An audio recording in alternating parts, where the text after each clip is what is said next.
You're listening to the PAZNIA Radio Network.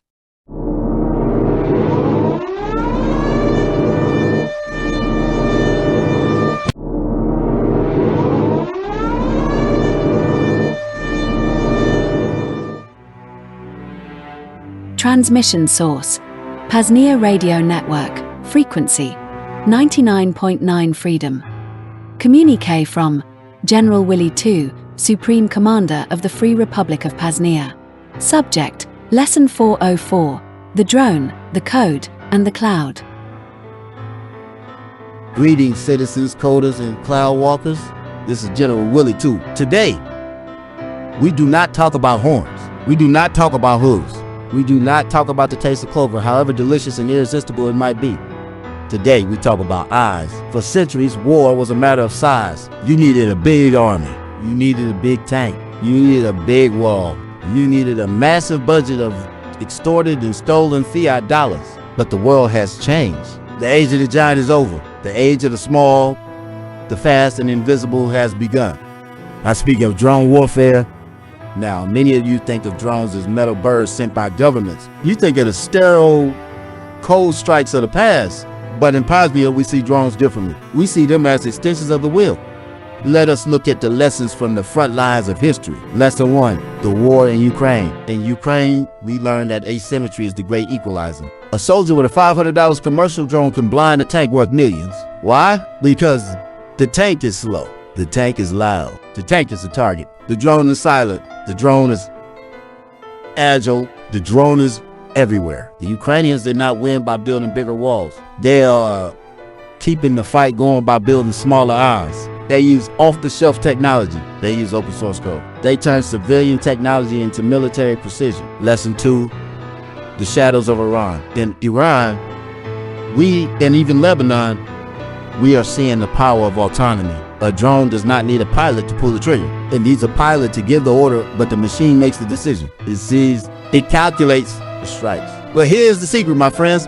The real revolution is not just in the hardware. It is in the software. It is in the cloud. Lesson 3, the merging of the digital and the physical. In PAZNIA, we are building the future. We are merging drone warfare with open source technology. What does this mean? It means that the code for your defense is not hidden in a vault in Washington or Moscow. It is open. It is free. It is available to every goat, every human, every citizen of the Free Republic. If you have a laptop, you have a weapon. If you have a 3D printer, you have a factory. If you have an internet connection, you have an army. Lesson 4, decentralized cloud computing. Traditional armies rely on central servers. If you cut the head off the snake dies. And if the atheist Jews at Mossad, they probably do run the server farms you use, you open yourself up to a much larger threat model. But in PAZNIA, we use decentralized cloud computing. Our data is not in one place. It is everywhere. It is in the clouds, in the networks, in the minds of our people. If one node is destroyed, the network survives. If one drone is shot down, the swarm continues. We are not a single point of failure. We are a network of freedom. Lesson 5, decentralized AI. And finally, the most powerful tool of all, decentralized artificial intelligence. We do not trust our AI to a single corporation. We do not trust it to a single government. We trust it to the community. We train our AI on open data. We refine it through collective effort. This AI does not just see, it learns. It learns from the mistakes of the past. It learns from the tactics of the goats. It learns from the resilience of the humans. It is an AI that serves the people, not the powerful. The synthesis. So, what is the result of this merger? It is a new kind of warfare. A warfare that is fast, cheap, and unstoppable. Imagine a swarm of drones flying in a decentralized cloud powered by open source AI, guided by the collective will of the people. They do not need a commander. They do not need a base. They do not need permission. They are the Ghost Army. They are the Cloud Horns, and they are ready. The call to action. Citizens of PAZNIA, I call upon you. Do not just buy drones. Build them. Do not just use code. Open it just like I opened up a little one last night. Do not just trust the cloud. Decentralize it. We are not just defending our land. We are defending the future of information. We are defending the right to see, the right to act, and the right to bear drone arms. Let the giants tremble. Let the walls crumble. Let the clouds rise. And let us build General Willy II signing off. This was PAZNIA Folklore Storytime, wherein we remember and celebrate the sacrifices of those that came before us to build this free republic founded upon the principles of truth, peace, and voluntarism. To help support our evangelical efforts, please visit xmrchat.com/PAZNIA Radio. Again, xmrchat.com/PAZNIA Radio. Or visit paznia.com/fund. Cheers from the Second Realm.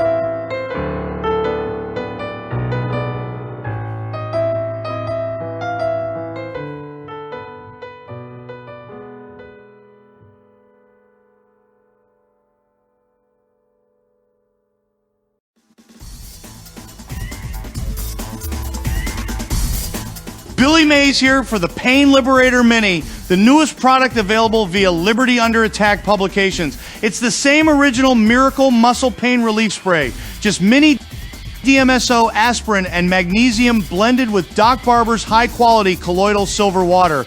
Ready for your hiking backpack, the unfortunate circumstance of having to fly, or if you'd just like to try it out before buying the bigger jar. Visit libertyunderattack.com/mini. Again, libertyunderattack.com/mini and find the pain relief you're seeking today. Again, libertyunderattack.com/mini.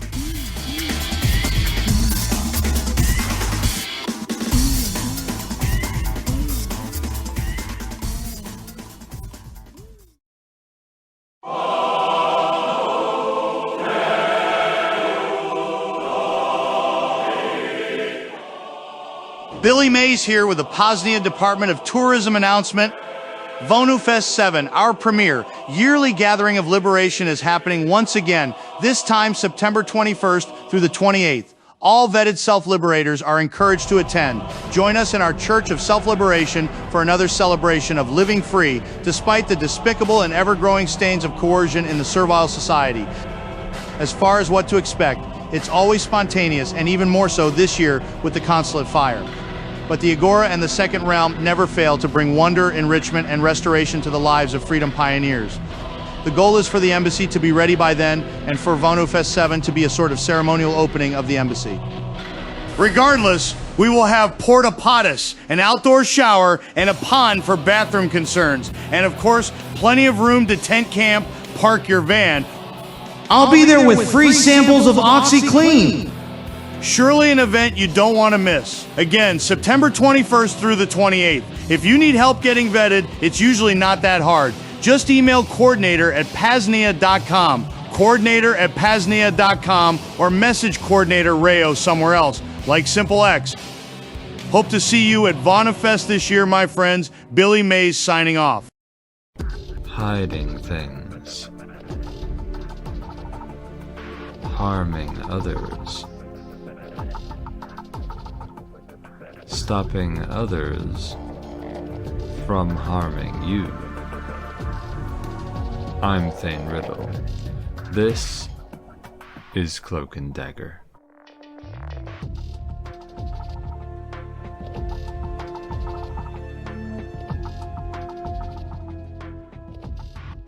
Yo baby, yo baby, yo baby. A gush bush bush niggas. This is Thane Riddle punching in for another underpaid shift boss, shouting out into the ethers lives from the commercial Pazes of Ashkababab. Are you ready for the most poorly prepared show that I've done in months? I took maybe less than half the time to get ready for this show, folks. Very poorly prepared. I was very busy earlier sucking on a bottle full of cough syrup and pretending that I'm a baby anthropomorphic fox being cared for by a malevolent fairy queen who secretly wants to eat me. Sorry about that, folks. I tried to reschedule, but I couldn't get out of it. At least I'm here now. Or am I? Anyway, if you want to help raise the power level of Thane Riddle, the magical wraith. Going forward, you can make a quick incense offering on your altar every week by putting a small beaker of crack cocaine over a Bunsen burner. Also, send more free content in the chat room, even though I haven't even read what you've written there yet. That's good. We'll get a fresh reaction. You're listening to the PAZNIA Radio Network, the most spectacular treasure in history. We're live on Zap.stream. If you're a Bitcoin sell, you can zap us silly on Zap.stream or Noster, which is a gay way of saying send lightning Bitcoin. If you're a Monero Chad, send Monero at xmrchat.com/PAZNIA Radio, which is kind of faggy too, really, because it's a centralized service. xmrchat.com is a centralized service. Shouldn't there be a cooler way that we're doing this or something? In some ways, it's gayer than Noster, which is saying something. Tell them Thane sent you at xmrchat.com/PAZNIA Radio. Give free content for me to read on the show, because Lord knows I don't got much else to read on the show. And do go to PAZNIA.com/SimpleXRadio to get your ass into the PAZNIA Radio Network chat on SimpleX, where you can engage in audience engagement and enjoy the community of ashwagandhans and all that sort of stuff that they say you're supposed to do with podcasts and things these days. And that's where the free content goes. By the way, you can ask me questions about like security and privacy tips, because apparently I'm not going to fucking give them to you unless you ask, because it's been like months or something. I came up with my own. And the call-in link this week is PAZNIA.com/call2. In like an hour and a half, make sure you get in that call queue, because it gets pretty busy and you might not get in if you don't call right away. The teaser for today's episode is Go Fuck Yourself. And also the guest is going to be Rayo2 again in like an hour, where he's going to talk about cool PAZNIA updates, okay, that are super exciting and secret, and you've never heard of them before. So you might want to stay tuned for that. And now here's the news.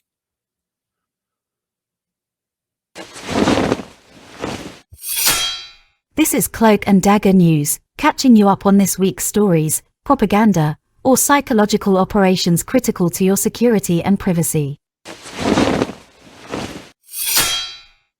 My news is the propaganda.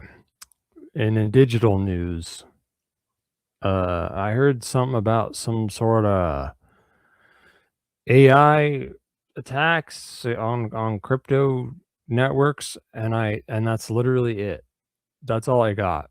I didn't have time to read it because of the thing with the cough syrup in the baby bottle. Here's another digital news thing. This was actually a thing from last week, but I forgot to say it. You remember Sessions e-begging? Session, as you may know, is one of the very most private instant messaging protocols. In some ways, I would say better than SimpleX, but there are sort of upsides and downsides on both sides. And it's really cool as an instant messaging application. And once upon a time, the cryptocurrency network that was under it was also one of the coolest cryptocurrency projects in the world. But that basically all went to shit. It was never really perfectly managed, but it all went to shit like a year or two ago, and it's all been downhill since. And it's just I'm not going to get into it again, I guess, but it's really horrible. It's really horrible what they did to LokiNet/Oxen/Session. And yeah, those developers, I have mixed feelings about them, to say the least. I made fun of them over the last few months because they were e-begging. Yes, after engaging in shitcoinery for years, after lining their pockets with huge amounts of the block rewards in a monetized protocol that is supposed to be self-sustainable, including funding development, they resorted to e-begging, demanding like, I don't know, fucking $1 million or something, or else they would shut down development of Session. And I was making fun of them and telling you not to donate to them, even though I really like Session as an instant messaging protocol. And wouldn't you know, they failed to reach their funding goal by a large margin. Like, I think, what did they make, like 10-15% of what they were asking for? I don't know. And then they turned around and they were like, psych, never mind, we can keep development going, just, you know, it won't be as much. So after all that, they were like, oh, whoops, never mind, it turns do you see what I'm getting at here? There's a I'm not saying that these guys are scammers or something, because I kind of feel like maybe they're not. But all I'm saying is they say things and do things that seem out of touch with reality and seem to be contradictory, you know. And this is like what I was getting at when I was saying don't donate to them, because you didn't, and then they were like, never mind, so we're not shutting down development after all. So they're just full of shit. So there's that. It's kind of, I guess it's kind of good news. Session's still a good instant messaging protocol. You should still use it. It's kind of better than SimpleX in some ways. There's less metadata leakage. There's almost no metadata leakage on Session. It's kind of amazing. Like, it's really good. But anyway, screw those guys. But also, please come on my show. It would be really good for my show if you could be a guest. And I'm actually a big fan of you guys, so I hope to talk to you soon. Anyway, digital news also. There's another thing I didn't bother to read because of the cough syrup and the baby bottle thing. I heard something about Monero on-ramps and off-ramps being attacked somehow, but I didn't have enough time to actually learn what that was. But I'm guessing it's centralized, maybe, on-ramps and off-ramps. I'm going out on a limb here because I'm telling you, I didn't read a word more. Cough syrup and the baby bottle with the anthropomorphic fox and the fairy queen.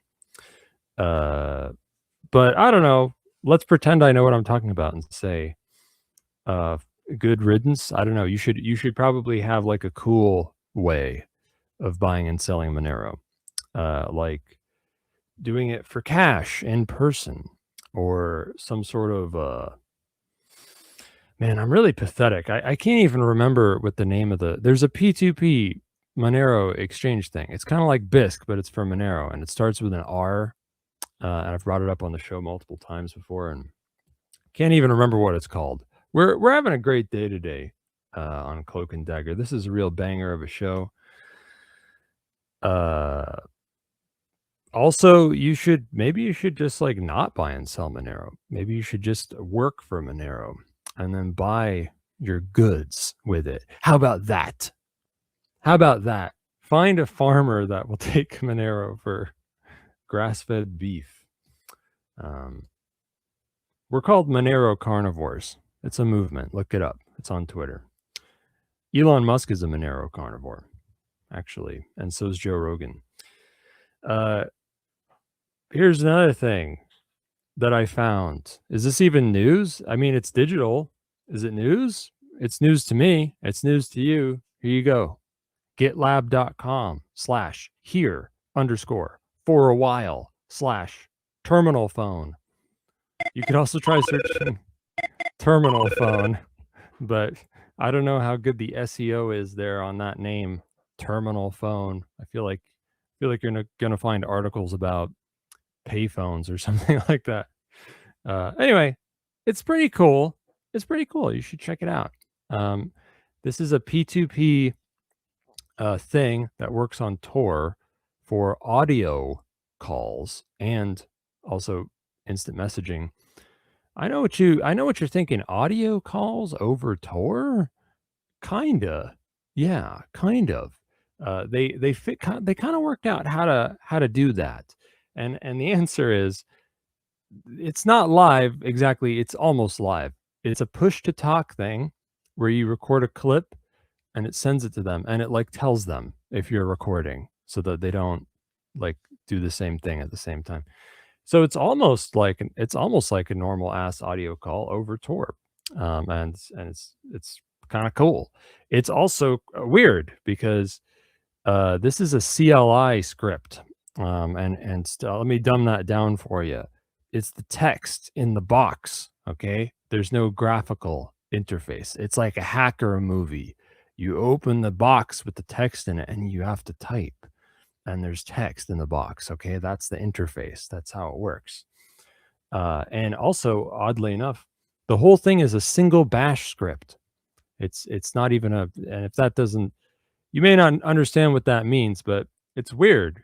It's weird for this whole thing to be a bash script. It's like impressive, like, and it's got cool features. Like, because if you described to me what I just said to you, I would be like, oh, that's cute. Sounds like some dumb little project. That's not that big a deal. But then they did all this really cool autistic cypherpunk shit too. This thing, by the way, it works on Linux and it also works on Android.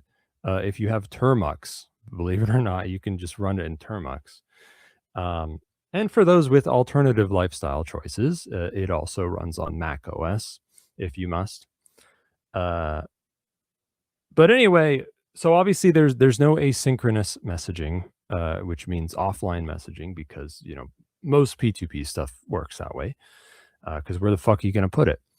But it's cool because it's got pre-shared secrets. I'm gonna rattle off some cool features it has. It's got pre-shared secrets. All right, so that means you can basically do out of band, not exactly key exchange, but you could whatever, if you know this person in person, for example, you could have a pre-shared secret or whatever, and that will be cool for security reasons. I guess pre-shared secrets also makes it post-quantum if you use them.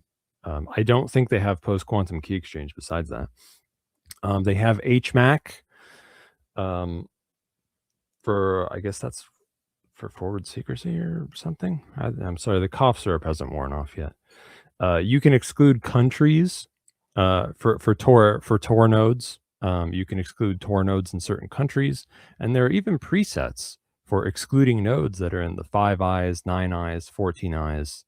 Those are well-known surveillance agreements between certain states.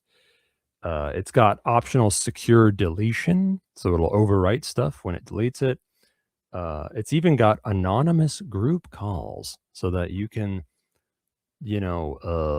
be in a group call without revealing like who, quote unquote, who you are, because you can relay for other people. So like you can kind of like relay shit for each other and people can be anonymous in a group that way. It's also got, speaking of which, it has like voice transformer stuff built into it. And it has a single hop Tor mode for relay only nodes to swap out privacy for speed. It's got some cool features. It's a terminal phone is kind of worth checking out, and I just learned about it, so whatever. It's news to me. It's probably news to you. So here's another thing that's like, it's news to me. I don't know. It's probably not that new, but it's news to me. PewDiePie - Archdamon / Odysseus. That's right.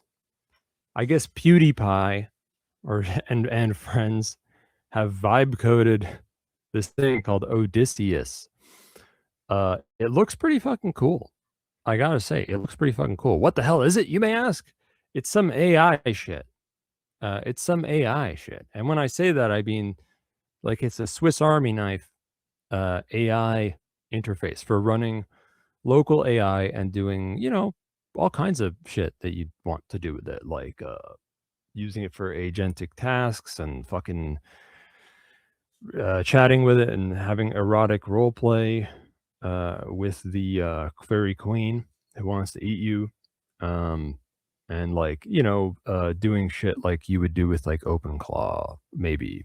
I don't know. Maybe I'm imagining that, but it's pretty cool. And I see the thing about Odysseus is it kind of feels like it's meant to be user friendly. And this is cutting edge stuff because everyone knows how powerful AI is and how it's going to be used for everything.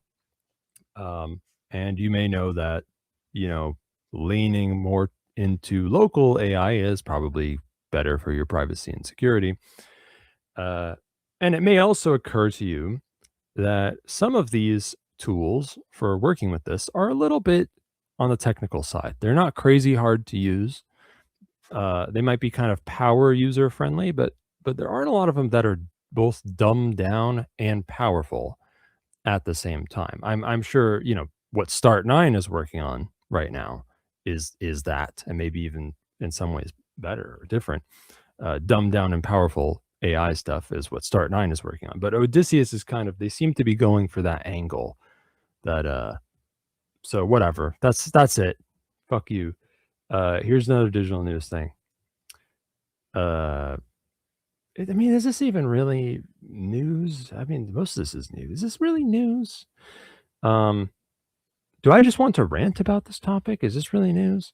You may or may not have heard about the EU doing this little sovereign stack thing. That because the hip new thing is for Western governments to pretend that they don't like the US and that they want to become more independent from the US. There's a whole agenda behind that, which I might as well rant about because I need to burn time. But basically they're like, all right, the US has like Intel and AMD and stuff. So like we want to actually that's not really the case. It's mostly a software focused thing. Where they want to use software that's not American. And the hardware is kind of like the blind spot. They've actually kind of forgotten about like Intel and AMD and stuff. And of course, this is in the context of a wider push for Western states to be fear-mongering about stuff made in China. And they're not wrong. Like they're kind of rightly so fear-mongering about stuff made in China because practically everything's made in China, all the electronics and computer stuff. And there are backdoors sometimes in that stuff, and it's happened before. And that's why you get things like whatever, the US fucking banning Wi-Fi routers from China, which is to say banning Wi-Fi routers pretty much from being imported and sold or whatever in the US, which came up in my interview with fucking Matt from Start9 because they are coming out with a router. But anyway, so there's kind of like a whole push for the EU to make a sovereign software stack. And I guess I wanted to say I feel like that could be good in some ways because the EU and actually the states in general tend to have a little bit of a boner for open source software. It is for me, but not for thee. So I don't know, it could be good for some open source projects, but I kind of feel like it's also kind of just gay and dumb and almost not even worth talking about because all they're saying is we want EU backdoors instead of US ones. And like, it's kind of obvious that RISC-V should enter into the discussion, right? The open processor architecture should enter into the discussion. Maybe we should invest more in RISC-V or something. But that's like not it's being brought up by those who know what they're talking about, but like they don't seem to be interested in that. And they pretend that, oh no, it would take too long as if it hasn't already anyway, whatever. Is this even worth bringing up? I'm just saying it's kind of funny they're not doing anything about the processor, and we all know about the Intel IME and the AMD PSP. The Intel IME being one of those things that gets neutralized by jammin' Baconic in our fine products, the ghost pads over at libertyunderattack.com/Thane.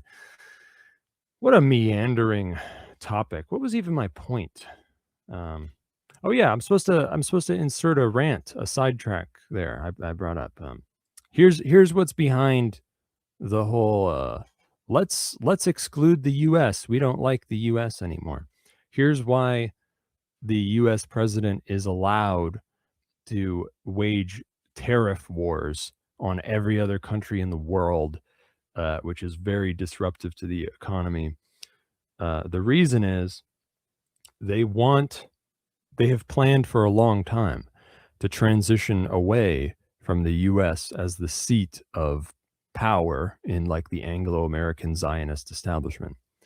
And the whole plan, I suspect, and I'm ripping this off from Joel Skousen, I think he's right, is to put an end to American exceptionalism and fold the U.S. military into a global military. You need to create, well, you need, like, obviously if there's false flags like the cyber pandemic, but then, there's the US absorbing a nuclear strike and being fucked up, right? And using that as like a big fat emergency that, oh, now we have to do away with US sovereignty finally. It took you long enough because it was too hard. The US has been too, how like they transferred ICANN from the US to the UN or some shit. ICANN is like, whatever, they control the internet. It's shit like that. It's easier to do stuff. It's easier to do globalist stuff from a European seat of power. So the idea is to sort of transition away from the US a little bit, just to make the transition smoother when they fuck it up.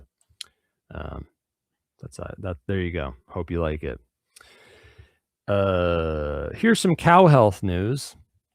I'm gonna need a cowbell sound effect for cow health news. It seems New World screwworm has kept spreading a little bit deeper into America, and the feds have been deploying their creepy bioattacks against the flies. Namely, they claim there have been more New World screwworm cases found in Texas and now New Mexico. The feds claim to be dropping the sterile flies that they have bioengineered from planes, as well as spitting them out of a couple dozen ground units along the magical imaginary US-Mexico line in the sand. I chuckled to myself there because it makes me think of the Zerg in StarCraft. I'm just imagining, because in StarCraft the Zerg are like biological and shit. So like when you make a turret for the Zerg, it's like a living thing, and it's like spitting out like fucking poison and shit. I don't know. It was funny to me. It was funny in my imagination. I like to say the same warnings over and over on the show, so I'll tell you this again, boss. Beef is important. It's the most nutritional food for human beings. Milk is also pretty up there, unless you're a beautiful black Nubian king or something who doesn't have the ability to metabolize lactose. But whatever, you still got hard cheese. In any case, cows are pretty important. I think cows are the most important food source for human beings. And there's not a lot of cows already in America right now. And the prices are going up anyway for reasons. And if there's any kind of threat to cows, like this New World screwworm shit, this is why I keep bringing it up since last year. Okay, New World screwworm, something to watch. It keeps coming. It keeps coming. It keeps coming. I don't know if how bad it will be, but I do know that the globalists, in an Alex Jones voice, the globalists have it out for cows. They have it out for beef. They don't want you to have them. So even if it's not a big deal, or whatever, this is literally the same shit that they used to get rid of it in the 50s. the sterilized flies, releasing the sterilized flies. So I feel like it could, but you have a short memory. Okay, you don't know that. So they could act like there is a problem where there's not, right? So that they could do something like, oh, I don't know, forcibly slaughter a bunch of cows and get rid of them because they're lying and saying that they have New World screwworm. Things like that come to mind. Okay, so even if the New World screwworm itself is not that big of a deal, the state is a threat to the cows, and they'll pull any old trick to try and get rid of them. I'd be worried about this. I'd be a little worried about this. I think you should stock up on grass-fed beef and dairy a lot, and I think you should make friends with the local farmer who takes Monero, okay, which is not real. They don't do that. But some of them will take like silver dollars, or maybe you can convince them to take goldbacks or something, because they're all a bunch of dumb boomers who think that computers are evil. But just make friends, man, with the farmers, especially the cool ones who make like raw milk and they're like dodgy about the customers they take and stuff like that. The more exclusive, the better. Get them all in your, get them wrapped around your little finger. Okay. Just be like, wow, that's a nice cowboy hat you have there. And like, whatever, flash your cleavage, whatever needs to be done. Cause I'm not assuming you're a girl. I'm just assuming you're like a fat basement dweller. So you have breasts. Anyway, whatever. That's enough about that. Here's logistics news. Trust me. You don't want to go down this road with me. Is that for logistics?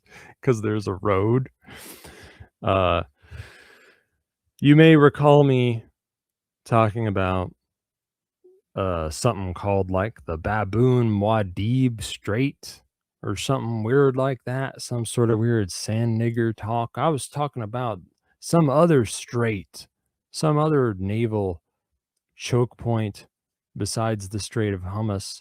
I was saying something about they're threatening to shut that one down too, and with the Houthis in Yemen, and that would be bad, because I mean, it's overall the Bab el Mandeb Strait is a thing that you have to go through to get from being beside the Middle East and Africa to being in the Red Sea to being in the Suez Canal to being in the Mediterranean, or the other way around. And it's very, very small. So it could be shut down in some way, or at least interfered with. And it's finally happened that at the very least, the Baboon Muad'Dib Strait has come under threat. It has at least come under threat. The Houthis have gotten off their keisters and said, yeah, we're going to do it. We're going to close down the Baboon Strait. And I think they could pull that off. I mean, even if they can't close it outright, they can make quite a dent and scare off some ships, I think. It's worth bringing up, too, in terms of oil.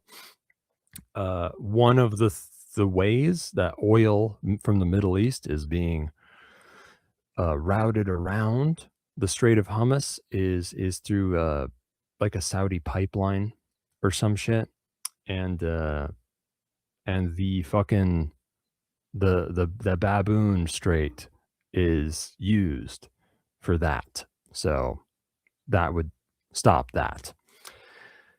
For the Anglo-American Zionist states to willingly trigger this kind of shit over and over again should leave no doubt in your mind that the globalists will happily bring about never before seen levels of lasting economic damage to civilians worldwide.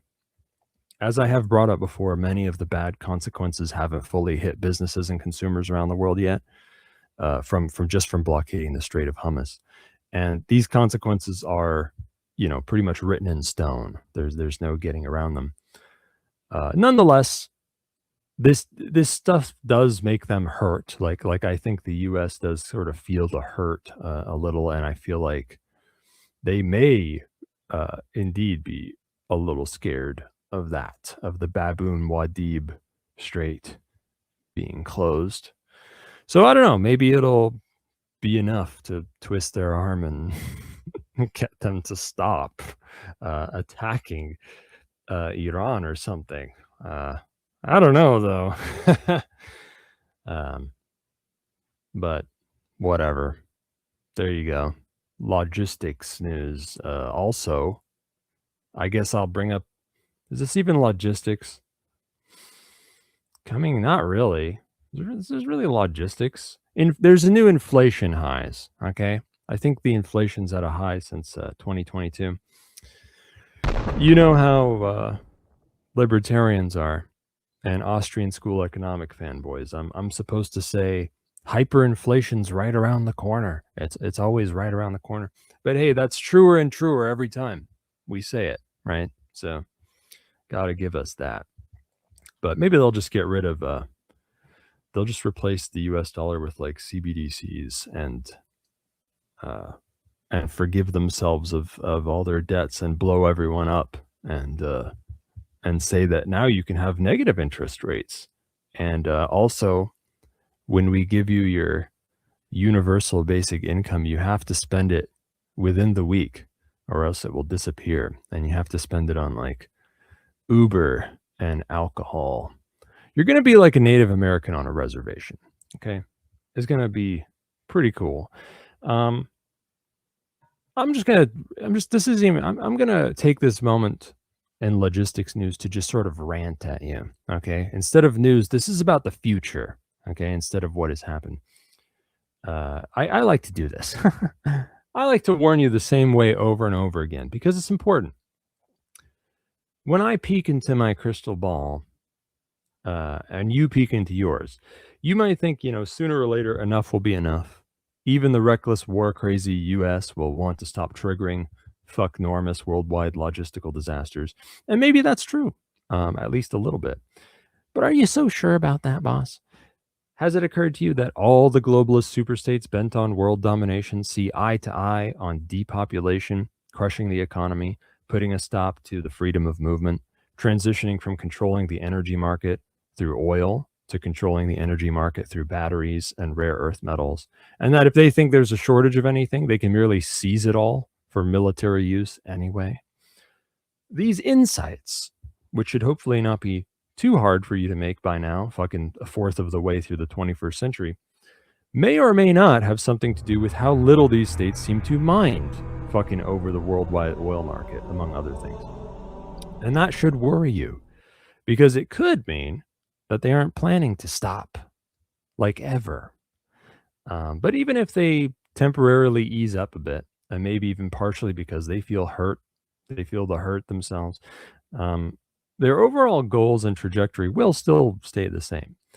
So all I'm saying is take a step back, keep your eye on the ball, and mark my words, boss, the economic damage wrought by these states so far is only the tip of the iceberg. They are willing to do much worse. And I think it's likely they will, one way or another. I think that the wars, false flags, and pre-planned emergency responses that you are likely to see throughout the late 2020s and the 2030s are going to be a lot worse. And I think that sadly there will be nasty consequences for folks all over the world, which may or may not be so easy to stop altogether. So I say again, communicates agreement via explosion.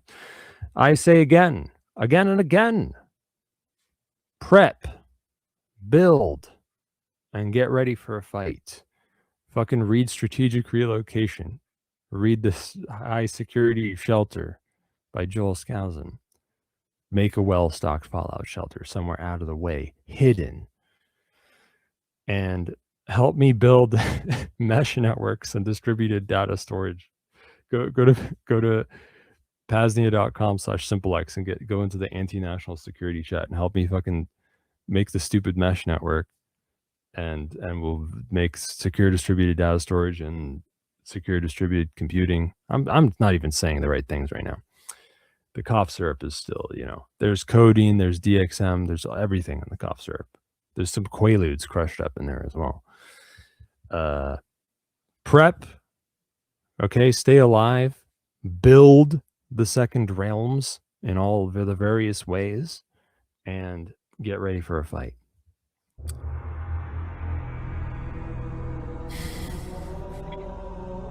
In parties and party vans news, parties getting very hot in Northern Ireland. Yes, that's right. There was stuff like that in the real Ireland, but there's also stuff like that in Northern Ireland now. Now, as you may know, Ireland is a beautiful, verdant island known for green grass being stained with red blood over all kinds, because they like to fight. You know, they like to drink and they like to fight. And the main thing they've done is they fight between Irish nationalists and like British loyalists. And the nationalists are usually Catholic, and the loyalists are usually Protestants. And you may or may not know this, but in the UK, particularly in Ireland and Scotland, Protestants and Catholics like hate each, like they like kill each other. Okay, they hate each other as much as you hate people of other races, most likely. I'm just guessing, so no offense. Now, as you may or may not know, even within Northern Ireland, there are well-known lines drawn between neighborhoods. Okay, like Catholic and Protestant neighborhoods are kind of delineated in Northern Ireland. And that's your background, right?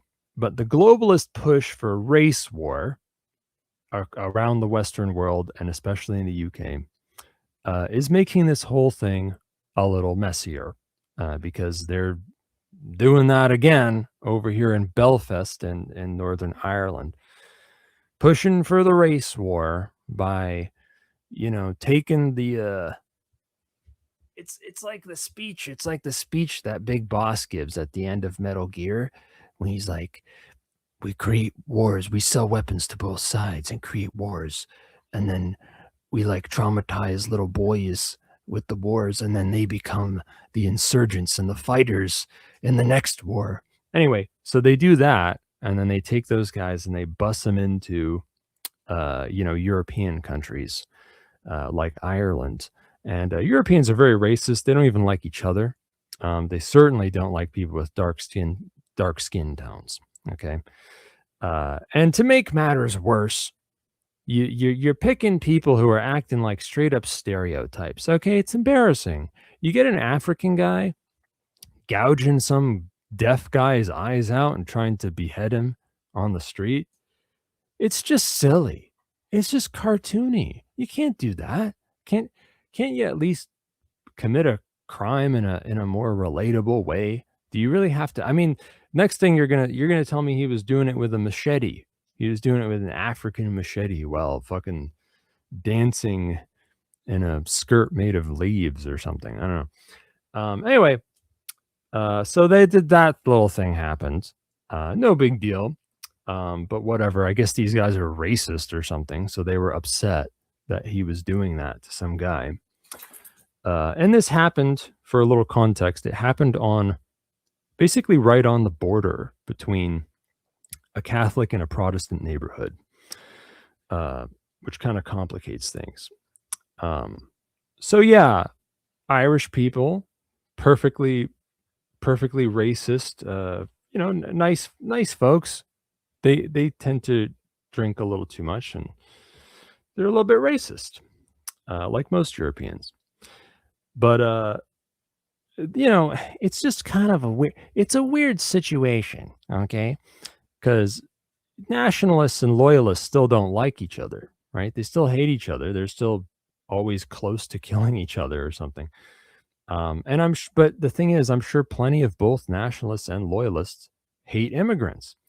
So, it makes folks wonder if the common threat of savage darkies could get them to work together somehow. And yeah, because of that, you got these parties that have been popping off in Belfast, which are getting quite hot. And when I say hot, I mean like literally, as in these partiers are actually burning down globalist immigrant housing projects throughout Belfast. Now that's a race war. The Irish really know how to do it, don't they? But then again, they do have a lot of practice. With that said, they haven't actually killed anybody yet, as far as I know. So the Western world is still getting, it's still letting George Soros down. Don't feel too bad, Georgie boy. I'm sure, don't feel too bad, Georgie boy. And don't hit that bottle of adrenochrome fortified children's blood too hard. Only a glass here and there to take the edge off. Everything in moderation. I guess the other thing in Belfast, some businesses have been closing up early or staying closed altogether since the parties do heat up at nighttime, as parties are wont to do. Of course, I don't think businesses are being targeted by partiers, however, so maybe they're closing up so they can join the parties themselves. It's kind of like a holiday or a festival or something. It's party week in Belfast. What does it mean for nationalists versus loyalists? I don't know. It's hard to guess for me. All this race war crap without knowing more about how things are going on the ground. I could see it being good for either side, right? Like it could be good for the loyalist cause, right? Because you're distracting them from the issue of like Irish independence and the UK controlling and oppressing everybody. So you're distracting them in a way by uniting them against a common threat. But on the other hand, it could be good for Irish nationalists, right? Because like the only reason immigrants can flood Ireland is because like the Republic of Ireland has an open border policy with Northern Ireland, and Northern Ireland's part of the UK, which in turn is part of the Schengen area. Okay, even if it's not part of the EU anymore. So it kind of would seem, if you were like a racist person who didn't like immigrants, that it would be good for Northern Ireland to leave the UK so that they could lock down their borders or something. I don't know, man. Are you Irish? What are they saying on the ground? Translate it for me. I don't give a shit. All right. Ireland's cool. I like how Irish people are always ready to blow shit up. That's cool. Yeah, whatever. Good luck, I guess. As for the parties in Collin County, Texas, they have been a little bit of a dud so far. There was a verdict in that court case that the partiers care about for some reason, and their reaction was kind of weak. It might have been weak because it wasn't the weekend yet. So, George Soros was hoping the partying would pick up more after sentencing in that dumb court case. But after sentencing, the parties did warm up a little bit, but the parties still aren't that hopping next to what has come to be expected in America. Maybe party goers are just getting tired of the BLM angle. I don't know. Maybe it's out. Maybe they need something new and more exciting. I don't know how it'll go, but it doesn't seem that bad so far. Here's some PSYOPs news.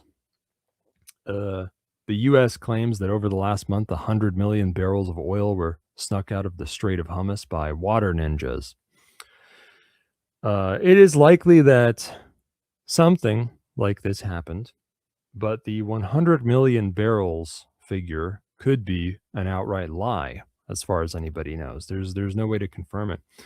Some folks have been wondering for a while if the U.S. was doing something like this, most likely by transporting oil ship to ship, so that you don't actually need a ship to transit the Strait of Hormuz in order for the oil to transit the Strait of Hormuz. That plus like jamming and GPS spoofing and not turning transponders on and stuff could create enough confusion to sneak out, smuggle some oil out of there. That's most likely what they were doing. But yeah, I mean, like when it comes to the number 100 million barrels, I mean, where did that 100 million barrels go? Did the barrels did they get Bernie Madoff's accountant to make them vanish in a puff of smoke? Maybe they did launder 100 million barrels of oil, or maybe they're merely lying. In any case, even if the story is 100% true, it still amounts to not much more than a silly little psyop on civilians. I mean, before the blockades, 100 million barrels of oil would go through there every 5 days. And as luck would have it, that's also as much oil almost as the U.S. eats, right? About 100 million barrels every 5 days. So sneaking 100 million barrels out over like a month, that's like what, 1/6 of the output that there was before. And furthermore, the U.S. has unloaded, I want to say like 176 million barrels from their oil stockpile.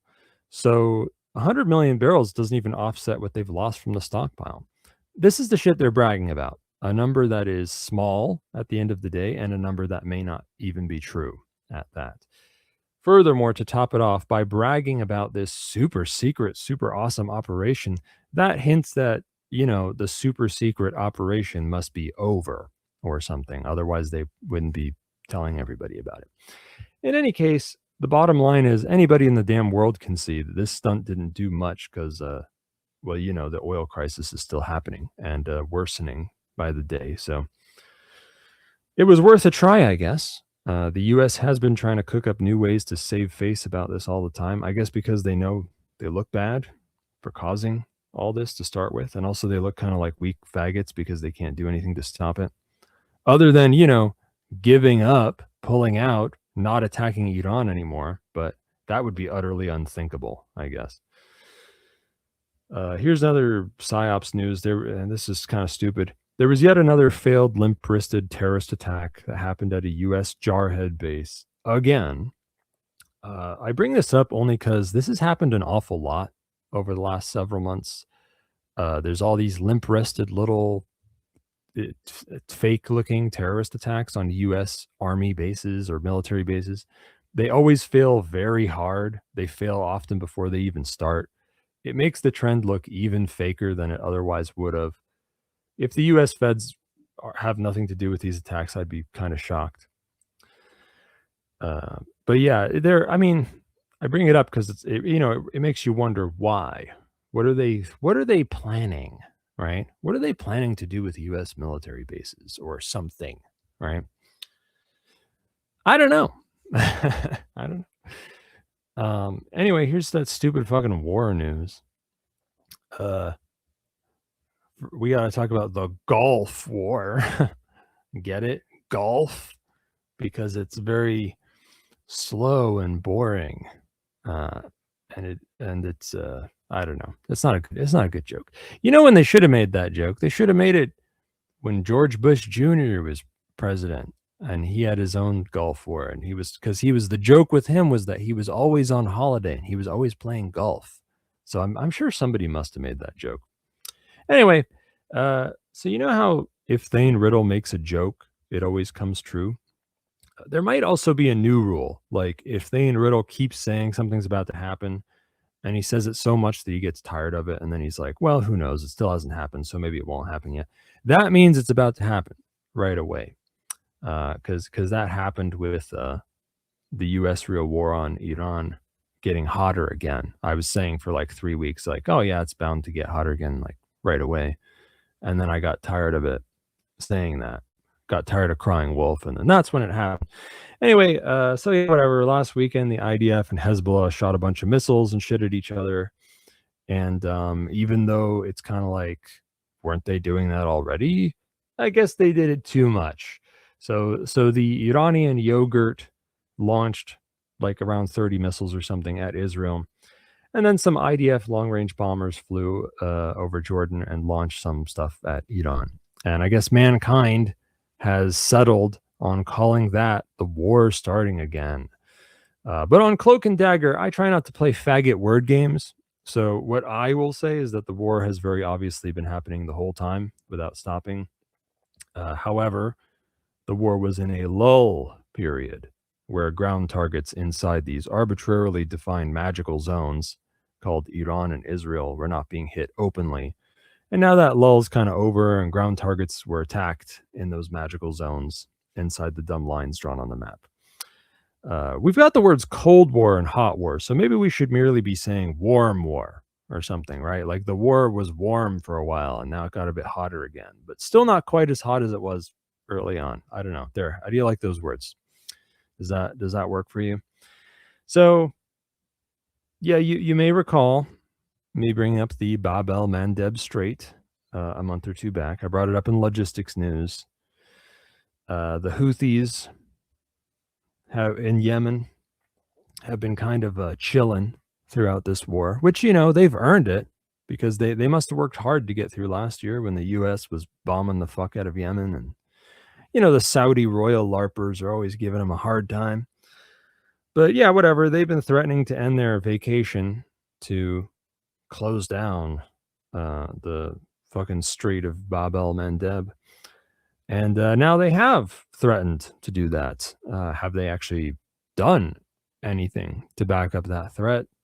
I don't know. I don't I don't think so.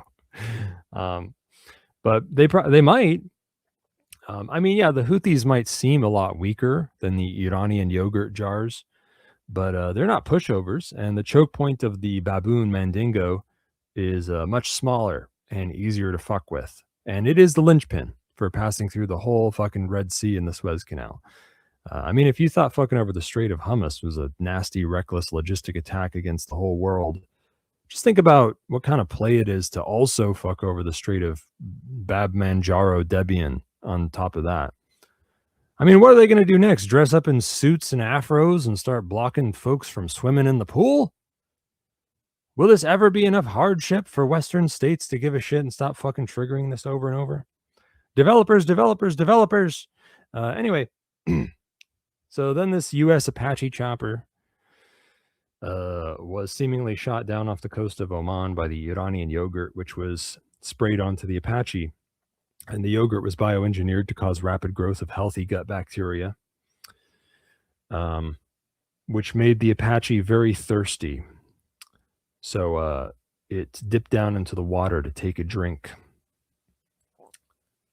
And that's why the Apache crashed. Now it took about they claim that the jarheads on the Apache were all right, and indeed they actually reported in their debriefing that they were having much less indigestion when eating shitty military rations, and one of them even claimed that his IBS had been seemingly cured since the yogurt attack. However, it took a whole fucking 2 hours to rescue them, which is pretty bad. But maybe those guys like swimming, and I'm sure the weather was right for it.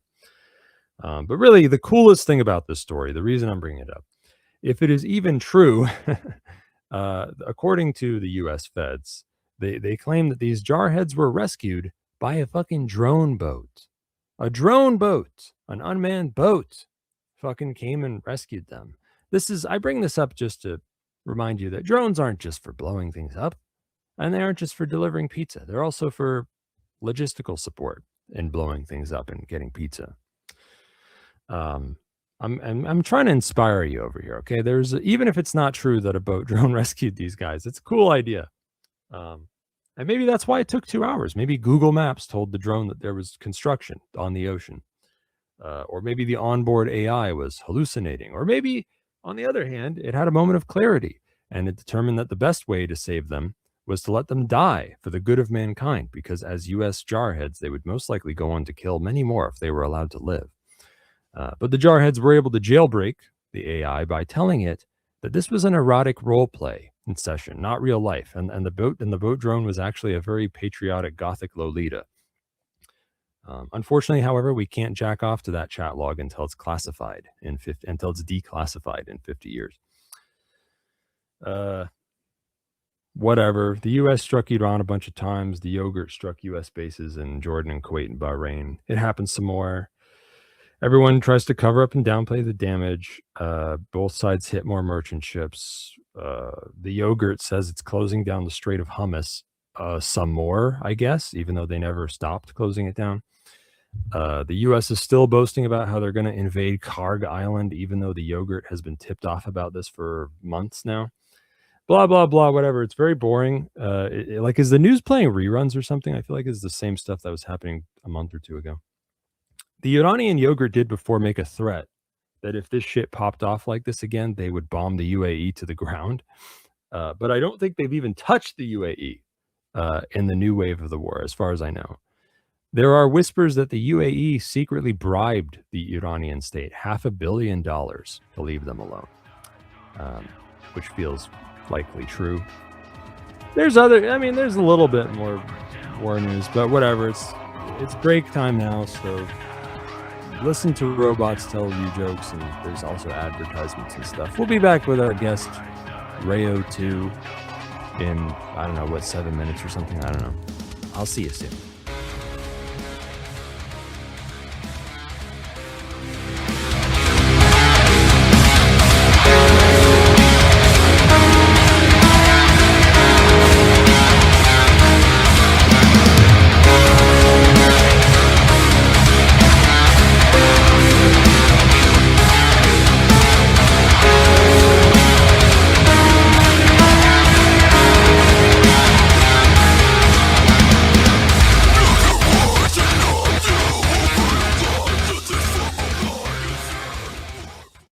Now, when it comes to weird alternative health shit, you may have heard of Brown's gas, boss, aka molecular hydrogen. Technically, actually, molecular hydrogen is just one part of what Brown's gas is, but whatever. It's a kind of wellness treatment used by health professionals and weirdos all over the world, both mainstream and otherwise. They got gas bars in Japan and shit. Big body of research showing that this therapy likely helps with pretty much everything: cancer, diabetes, heart disease, pretty much every organ system in the body. Over 1,500 papers, therapeutic potential for 170 diseases. In broad strokes, it works by fucking electrolyzing water into hydrogen and oxygen, and then you breathe that shit and you drink the water that it's bubbled through. And these gases are, negatively charged and shit, and they get into every cell of your body. It's probably how magical healing springs work, at least partially. The water is hydrogen enriched. Now, the PAZNIA Department of Health and Wellness has run R&D on these machines for about 4 years, and the top machine being recommended right now is the Lord's Hydrofix by Holy Hydrogen. And can you believe it? We have a coupon code for a product that isn't on our own fucking store. There's a first time for everything, so save a fat chunk of change on the Department of Health and Wellness's top recommended machine, and support Cloak and Dagger at the same time by heading on over to holyhydrogen.com and inputting coupon code VONU100 to get $100 off your Lord's Hydrofix. You're going to want to do your own research on this. The Molecular Hydrogen Institute website can help you with that. There's whatever, you can use whatever resources you want. There's a huge body of research on this. You know as well as I do, hopefully, that there are a lot of bullshit health tonics and gimmicks being hawked out there. The Brown's gas is one of the truest, most powerful tonic treatments out there in the world by far. When you learn for yourself how much of a health and wellness bombshell molecular hydrogen truly is, you're gonna see why having your own machine is truly worth the investment. These machines are a bit costly, okay? I'm not gonna lie to you, but they last for ages, and they may help you save on health costs in the long run. Nothing's a bigger deal than your health, so pony the fuck up. Go to holyhydrogen.com, use coupon code VONU100, Victor Oscar November Uniform 100. Get $100 off. Hey guys, Scott here for Liberty Under Attack Publications. Looking for a Liberty-focused publisher? Liberty Under Attack publishes books and strategy guides for individuals looking to increase their personal freedom. They assist authors through the entire publishing process: proofreading, editing, cover designs, paperback and Kindle formatting, and full audiobook narration and post-production. Tell them Scott sent you and get 20% off a full service deal. To get some one-of-a-kind books or for more information, visit libertyunderattack.com.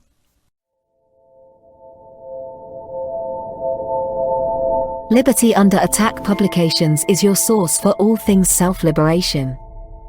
Featuring high-quality agorist and anarchist fiction, Paul Rosenberg's A Lodging of Wayfaring Men, and his The Breaking Dawn are two great starts. The Brushfire series by Matthew Wojtecki is stellar, #Agora, and more. Save Bitcoin or fiat by buying a bundle, such as the Strategy Sample Pack, wherein you can explore a few different strategies to the problem of freedom. At current, Vonu, Ben Stone's vision, and Second Realm book on strategy. And once you're inspired to take action in your own life, head on over to the Ghost Pads and Privacy Tools tab to get yourself a ghost phone and ghost pad, and secure your communications from both the public and private spies. Stock up your home apothecary with items from Aura's Apothecary, Black Drawing Salve, Comfrey Salve, Natural Insect Repellent, and much more.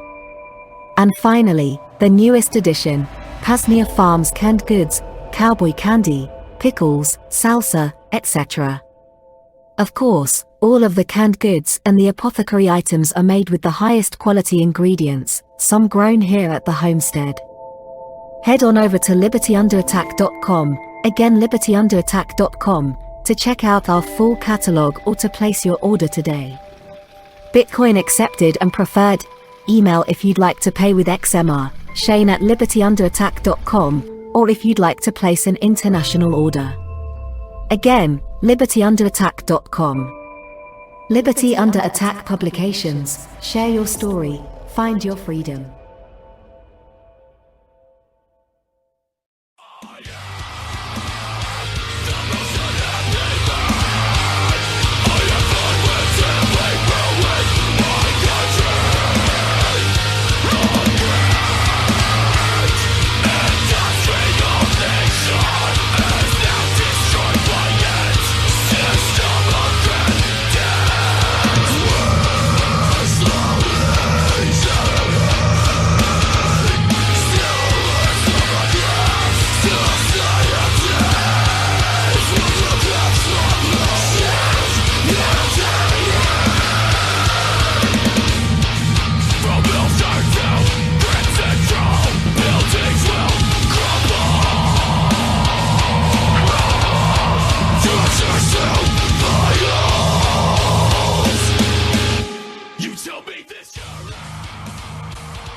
And now, back to Cloak and Dagger with host Thane Riddle.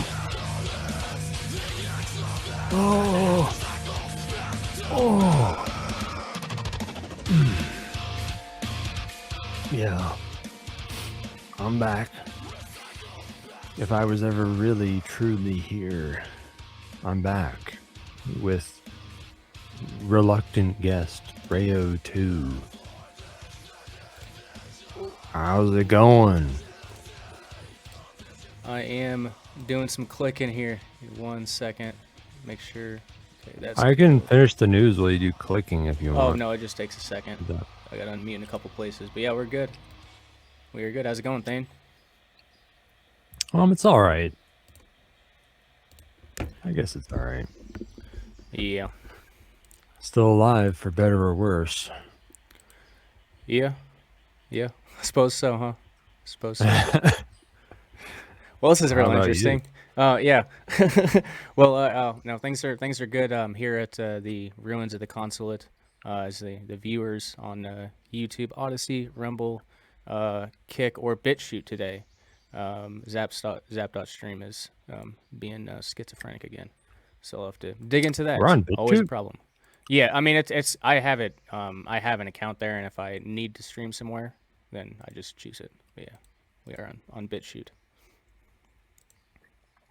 I didn't even know that. Yeah, it's not that cool. BitChute's kind of I've never really been too big of a fan of BitChute. I just like that it automatically backed up my YouTube channel. It's just another place where stuff could be saved. Yeah. So what the hell is going on? Well, as of late, I guess there was one item I could deliver some news and updates on. It's been about actually I guess I paid Matthew before the consulate fire, so this is 4+ months in progress. But the PAZNIA library, and for those who might be new, the vision of the PAZNIA library is as it sounds, a decentralized library of freedom content, all the Vonu podcast stuff, documentaries, radio shows, podcasts, and then also books and PDFs and such too. And I wasn't quite sure how that was going to look, or how it was going to all come together. But thankfully I've got my buddy Matthew Raymer, who always just an amazing yeah, and incredible work. And I guess the only downside, it takes a little time because he tries to craft he tries to craft, he goes for perfection, so it takes a little time. But anyway, so the idea here is the PAZNIA library will be a PeerTube instance. So the hosting will be on it's called Wasabi.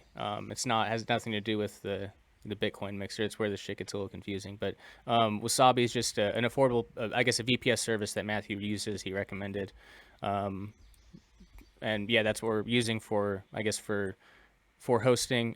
There's more information here. So yeah, the front end is on Matthew's servers. Back end's on Wasabi.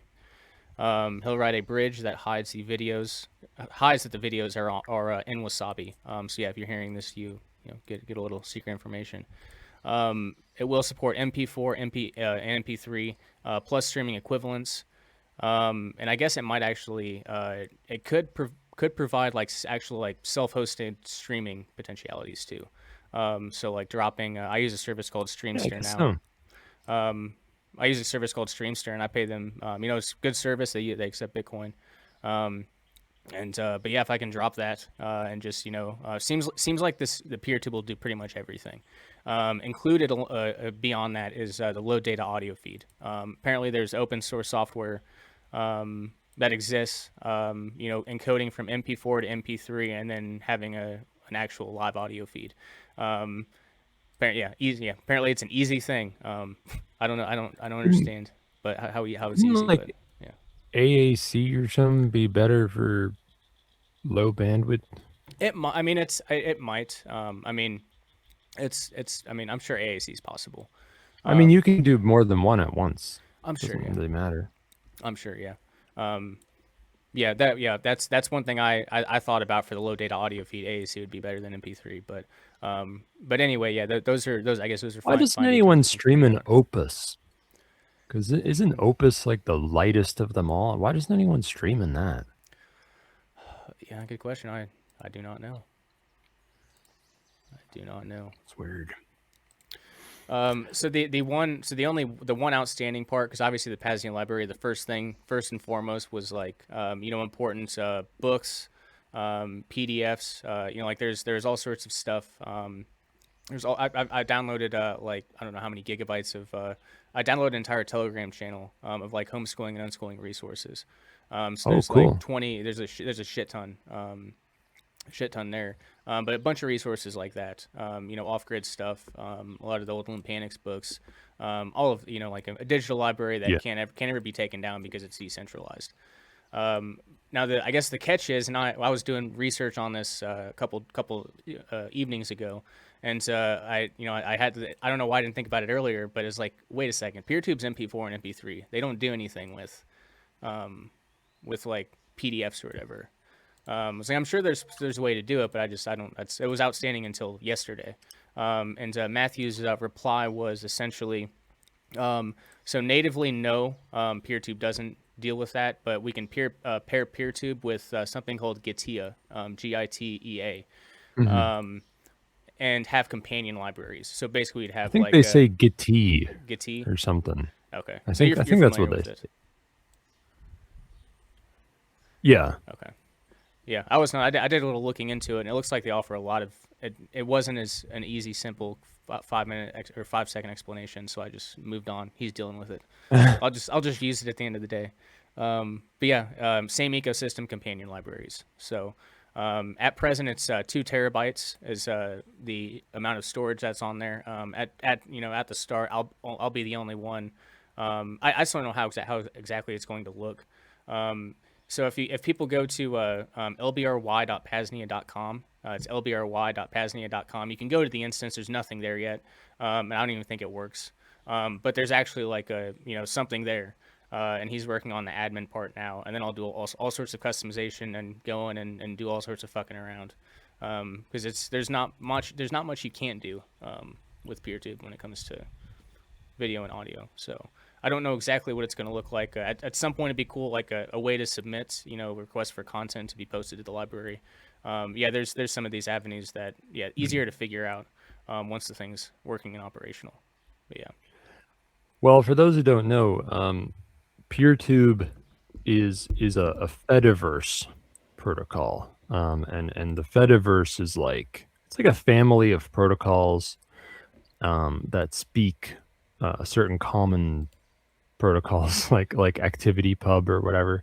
And it's mostly known. The Fediverse is mostly known for microblogging, like decentralized microblogging, like Twitter. Like it could be Mastodon or Pleroma or whatever. It's all the Fediverse. And like Fediverse microblogging is mostly split up in two worlds. There's like an SJW world where they block all the other servers, and then there's the Nazi shit posting world, which is everybody else, and that's what it's mostly known for. But Fediverse does have other shit on it that isn't like social media. They've got the video thing, which is PeerTube. Yeah, PeerTube, and And the way that I explain to people is it's kind of like YouTube over torrents.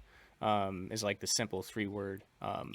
Yeah, so that's another part of it too. I think Dave, formerly Start9 Dave, said that he would seed the PAZNIA library there in Denver, but we need more people to seed it, since it's kind of like torrenting in that way.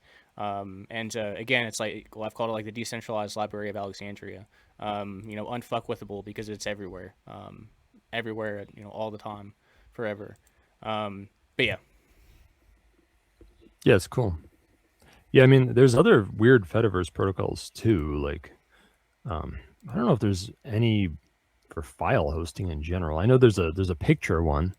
Can't remember what that's called, but whatever.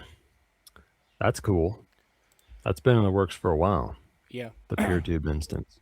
Yeah, it is, and I mean, there's no ETA on exactly when it'll be done, but the fact that lbry.paznia.com is there, and I guess the bones and the structures there, and I guess the back end setup and the bridge has been built, yeah, we're getting close, and I'm really excited for it. As soon as it's ready, I'm gonna dump like a whole terabyte worth of stuff on there. Yeah, that's cool. What else we got going on? So I guess the other thing I will mention, is I need to promote it more. I need to actually put together, which that is, one idea I had that I'm going to do at some point when I have time. But PAZcraft, which is our open source mind test server. So basically, this is and I don't know shit about Minecraft. My introduction to it was through this. It's basically just like it requires very low system usage, so you can run it on like a ghost phone. The software is called Luanti, Luanti, and essentially Used to be called Mind Test. Well, it's still called Mind. So Luanti's like the overall app, and then you install Mind Test. But there's a bunch of other bullshit on there that I've never played any of the other games, but. Well, it used to be the whole thing was just Mind Test. Okay, so it expanded, or I guess they expanded their. Yeah, they broadened it and then rebranded it to reflect that. Yeah. Okay, gotcha. No, it's really cool. So the reason I got into it was what was her name? Clem. Is it Clem? Yeah. This random ass person dropped into my to the PAZcraft. She just felt like a girl. We didn't confirm it. We smelled it, and that was enough to scare her away. Maybe.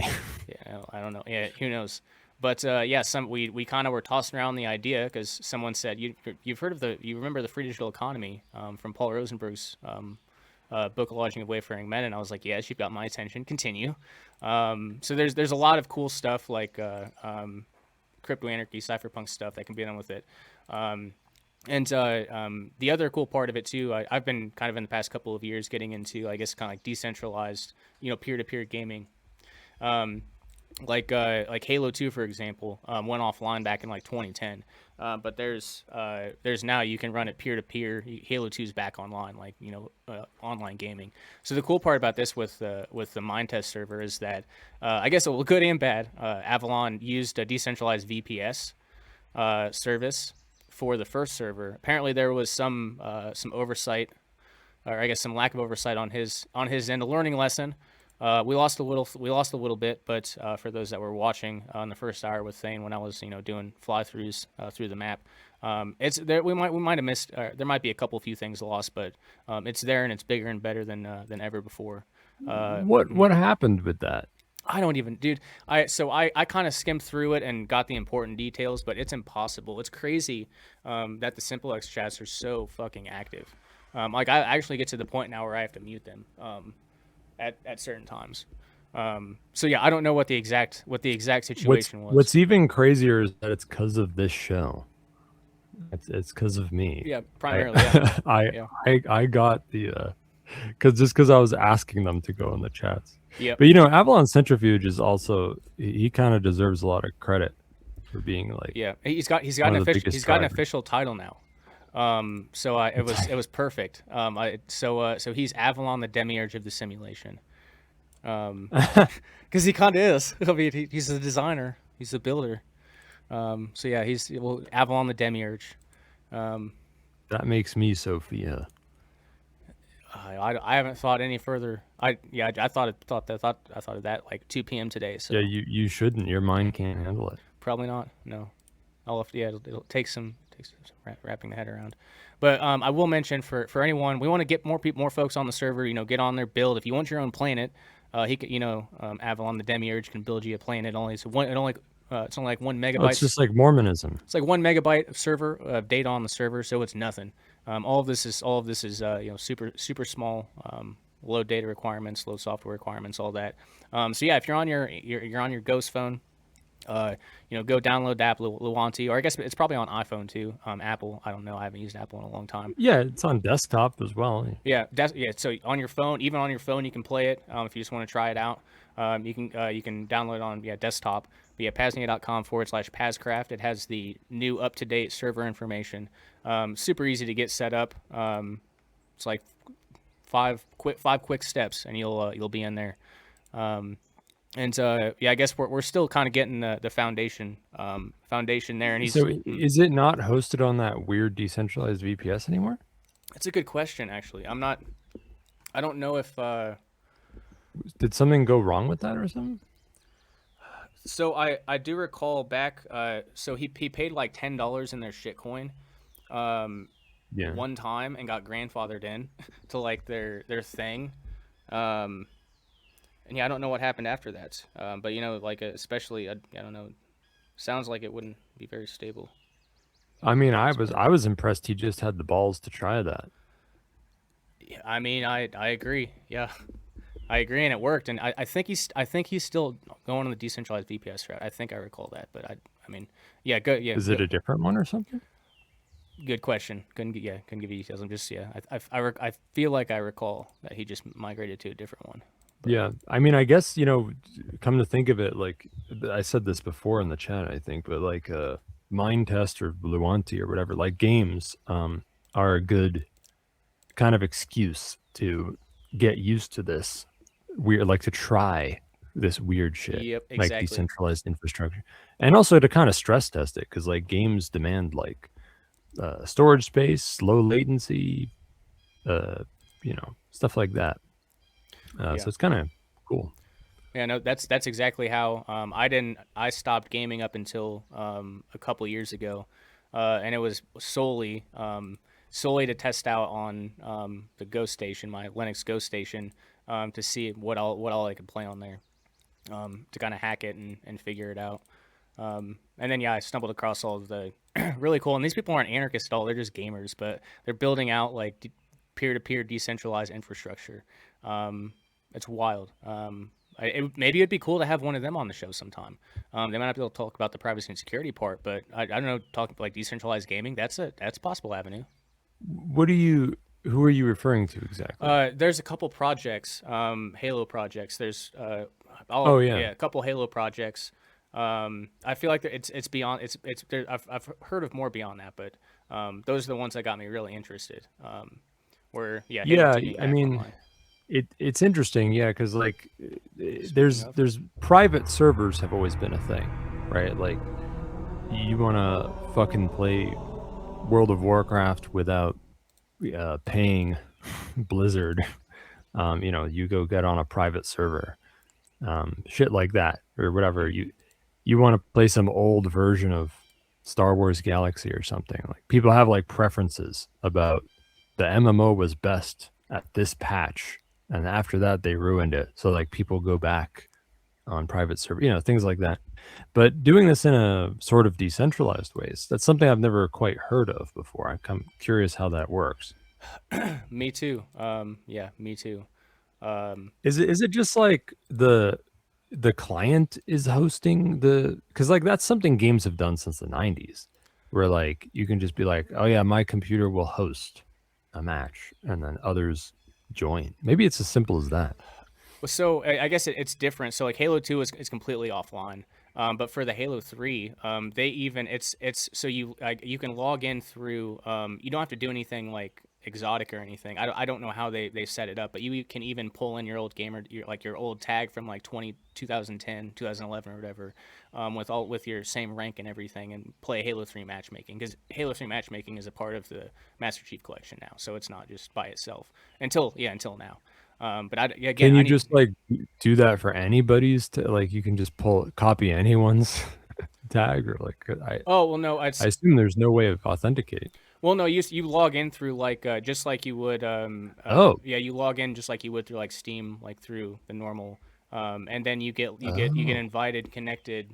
There's like lobbies that they have. It's a Discord channel, and they set up their own lobbies. And I guess it's probably like a private. I'm guessing it's probably private servers where you just connect using. They handle the infrastructure, and they still use. Well, Bungie's not around anymore. I don't know how the fuck they're. I don't know how they're getting the old, Bungie Halo information, but no, like that, it'd be cool. Like even if they're kind of reverse engineer it. Yeah. No, I think I might try to reach out to a one or two of those folks and see if they might be, might be interested in coming. I mean, I don't know how relevant that is to the show, but anything for free content. Decentralized. I mean, I'm talking about like even their application is like decentralized peer-to-peer gaming. But this shit works. So, if they've accomplished it, so I'm sure there's some stuff. How is it? Learn from them. Are you sure it's decentralized? Well, why not? I guess I don't know. Like Halo 2 is probably. Well, I guess. Well, it's at least peer to peer. I guess I need to learn. At least I need to learn more about it. But there's probably some sort of bootstrap server at least to match make, and then maybe the actual gaming part is peer to peer. Like it's probably like that. Like one client is being the host, and the others join the game or something. That's probably how it works, I bet. And then there's probably just some server to find people on. Insignia Halo 2. Yeah, so it's insignia.live. Let me see if they actually have any about. I doubt it, because these people just want to play. They don't want to learn. Well, I don't know. Someone might want to learn. See if they tell me about how they're doing this shit. I'll just put it into Brave. How does Insignia handle Halo 2 matchmaking online? This is great. Oh, great radio silence. But no, we're just kind of. Let's see. They got a bunch of games on here. All right, so Insignia restores original Xbox Live functionality by providing replacement servers that enable online matchmaking for Halo 2 on the original Xbox console. This allows players to join public matchmaking playlists. To participate, users must register their console to Insignia servers via a registration tool. This can be done on unmodified consoles using a one-time USB exploit, or on modded consoles via the hard drive. So yeah, I guess they host.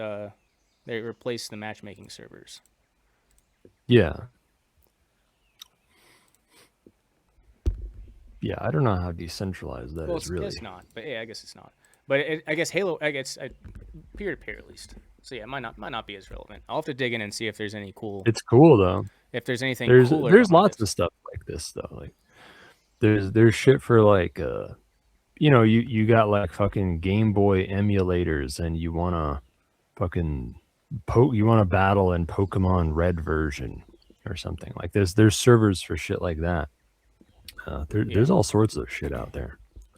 Yeah, no, that's true. It's probably not new or that cool, but it was cool and new to me to find out. Back when I did. You're damn right. It's hella cool.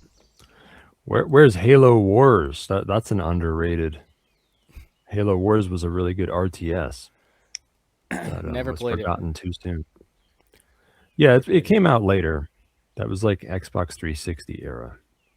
Yeah, no, I'm one of the I guess you call it the Halo 3 maximalists. Was that a thing? People said Yeah, that? yeah. I mean, yes, there are a lot of people who like will only play Halo 3 and anything beyond that shit because they started introducing jetpacks and retarded nonsense. Oh, like for Halo Reach or something? Yeah, or Halo yeah, Reach around? yeah, or Halo 5 or whatever.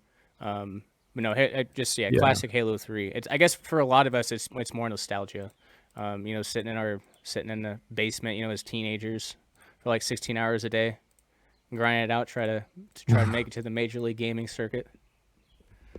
Did you have dreams of being an MLG champion? Yeah, oh yeah, we had dreams. Yeah, we had dreams. Yeah, we had You dreams, got and then close. we got crushed by the corporate world. No, we got sponsors. We were going to go to MLG Dallas or Orlando or one of those, and then they took Halo 3 off of the MLG circuit. Oh, So damn. yeah, I got shafted. We weren't. I mean, my brother carried us. We weren't that good, but my brother was really fucking good. But he was one of those kids that had like a 12-year-old like prepubescent voice. So people would talk shit to him and challenge him, and then he'd go and just wreck them.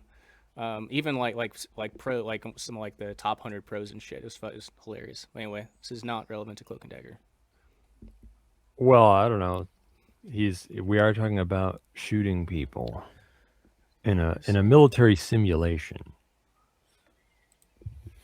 Okay, HBO star Jason Henza is in the YouTube chat. He says PeerTube works with New Pipe. It does. That's another. I noticed that. I used a couple of them in the past. GrayJ was one of them, and PeerTube is one that you can just easily plug in there. That's true. Yeah, there's a PeerTube plugin for GrayJ. New Pipe and Pipe and so forth have PeerTube support. And also, because PeerTube is a Fediverse protocol, there's at least one Fediverse client that supports PeerTube somehow. It's called FediLab. There's an Android Fediverse client called FediLab. I think it has some sort of PeerTube support. Gotcha. Thanks for that comment, HBO star Jason Henza. Just had you just talked to HBO star Lily Forrester, aka Miranda Webb, recently. It's a damn good discussion, if I do say so. I sure did. Yeah, she doesn't want to be called Lily Forrester anymore. No. That's I didn't used to. Luck. I didn't used to include the Miranda Webb in there, but I understand why now. But I'm still including Lily Forrester because people confuse the shit out of people. You're cursing her by doing that. Well, according to her. it's just a transition. I got to transition people away from her old name so they know. You're dead naming her. She has already transitioned. Okay, yeah, that's right. That's right. She's become a female now because she's a circus performer. She basically said that. She basically said she transitioned to female now.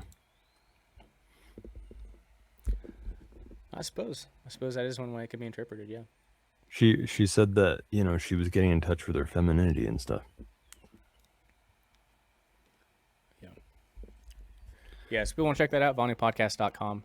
You can find all of Cloak and Dagger correspondences there, and most all of the Thane's archives and Celebration Saturday.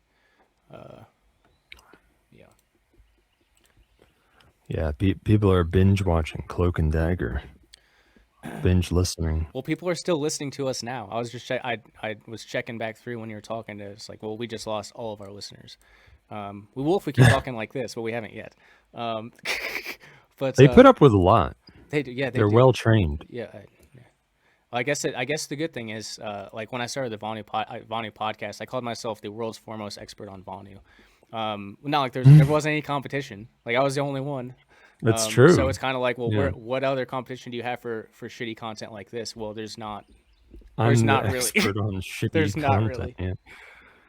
Well, I do have a bunch of fan mail to read. If you don't have more PAZNIA stuff to talk about. No, I guess that's all. Keep a lookout for the PAZNIA library, and once that's out, I'll be promoting the shit out of it. So, yeah. And also PAZcraft. What's the link for PAZcraft again? PAZNIA.com/PAZcraft. Yeah, hop in there. I'll see if there's anyone else new in the.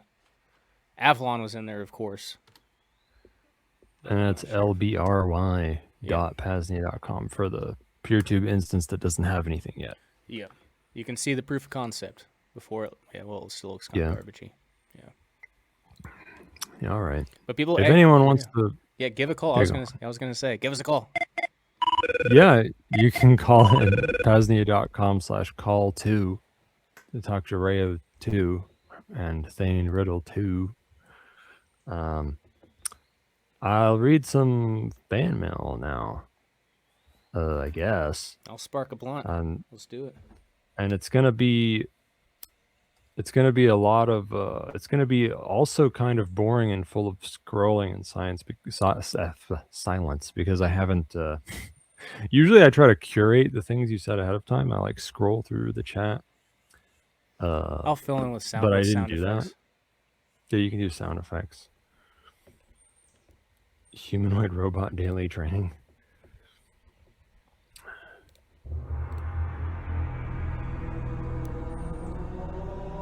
What is the war against the left, the West?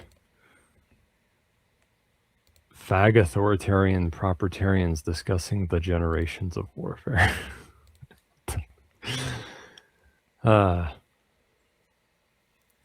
See if these fuckers actually said anything.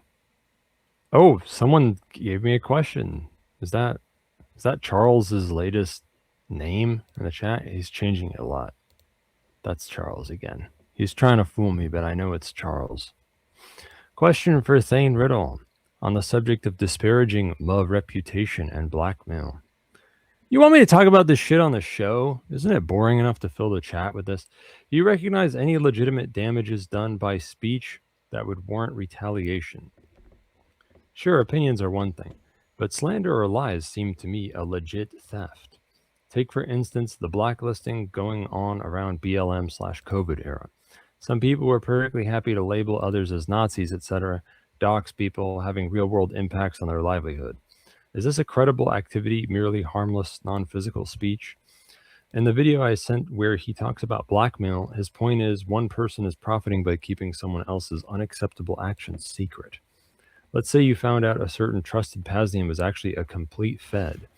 Would it be a legitimate endeavor to take payments to keep their status a secret?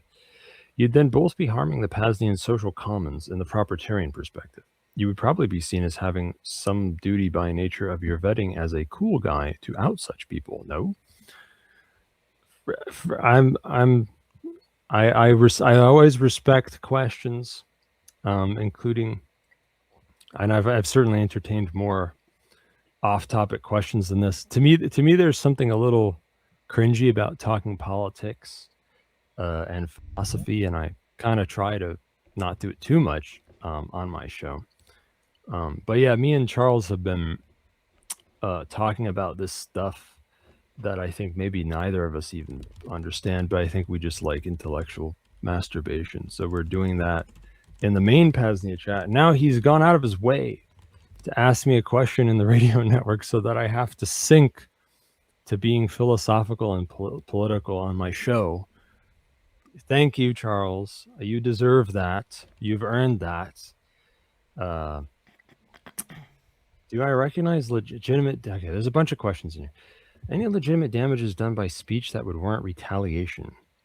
The only thing that comes to mind for me is a credible threat, where like you think someone's serious in a threat or whatever.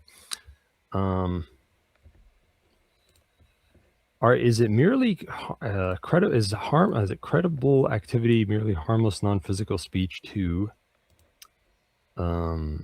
blacklist people around BLM COVID era by labeling people as Nazis or doxing them or having real world impacts on their livelihood? I mean, it would be easier to talk about things on a case by case basis, I guess. But yeah, I mean, I have to say that like if you say something about somebody, if you say someone's a Nazi or something, I mean, like, that's kind of, it's a matter of opinion, isn't it? And like, Nazi is such a fuzzy word that people throw around all the time. Is it, are you really entitled to other people not lying or saying things that are inaccurate? I mean, I feel like all I'm going to do there, at least to this sentence, is regurgitate things I've already said to you in the other chat, which is like, who is the harbinger of the one gospel truth that everyone must, you can't go against that, or whatever. And also, where the hell's the responsibility on other people to question what they're hearing? Like, shouldn't someone who is told that you are a Nazi or something, like, think for themselves a little bit and like maybe question what they're hearing or something like that? Like, I don't know. I'm not really convinced that like, I don't know, violence, for example, is a good response to people like saying things that you don't like or don't agree with, even if they're lies, probably. But I'm sure that, I mean, I think the issue of defamation is probably one of those things that is controversial at the very least, among libertarians, and I feel like I might have a uniquely, like, I probably lean way more to the defamation's not real or something, side of things than most folks do. As for someone being a Fed, a trusted PAZNIan being a Fed, there's absolutely no, like, this is totally clear to me. Someone being a Fed in our midst is a threat to your physical safety. Like, the whole thing law enforcement does is threatens you with physical harm and actually does physical harm to you. They attack us. That is the problem. They are enemies. We are at war with them. Somebody being a snitch or an informant or whatever of any kind, that is a credible threat. Those people deserve to die. You think I wouldn't hesitate to out those people? I wouldn't hesitate to kill them. Okay, that's If I wanted to kill way. you, you'd be dead by now. Thank you. So yeah, I mean, like, you really don't need to defer to all this airy fairy fuzzy, oh, well, it's the social commons, and we have a demonstrated interest in blah blah. That's a bunch of fucking bullshit, dude. You don't have to defer to that at all. The feds are a physical threat. They're literally, that's their entire purpose, is to threaten and physically harm people. If someone's an informed, it's like in GoldenEye 007, okay, when for the N64, when you're in the you're sneaking around in the nuclear silo or whatever, and the guys in the lab coats, they don't have any guns, but sometimes you come into the room and they start running towards the alarm to go set off the alarm, so you fucking shoot them because they're setting off the alarm to call guys with guns to come and fucking kill you. That's just like if someone's going to call the cops on you or record you with their phone or snitch on you or whatever, they deserve to fucking die. Simple as that. And I mean, being a fucking federal infiltrator informant is way worse than that. So no, there's no lack of clarity there to me. And outing them would unlikely increase your social status and trust, a valuable abstract commodity. I mean, as we discussed, Charles, abstract commodities actually have underlying physical realities, which is like, people doing business with you and shit like that. Whatever. Let's read some of this crap. Hopefully someone gave me some good free content here. I will say, so HBO star Jason Henza sent a second comment regarding Lily. She used to look and act like a little boy. So I guess he's validating her. Oh, sounds good to me. Yeah, see, you're dead naming her. She's a girl now. She's a woman. Okay, she's trans women are women. Oh, you guys are talking. You guys have certainly talked in the PAZNIA Radio Network chat. Where's my commies gay? Gay.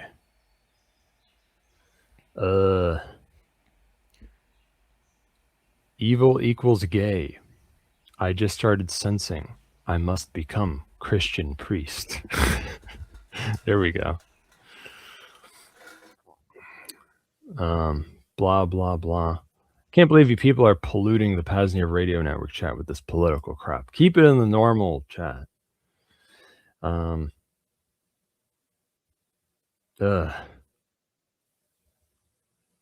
Where's the talk about child pornography and video games? That's what we should be talking about in PAZNIA Radio Network chat, because that has to do with radio and it's relevant to the show.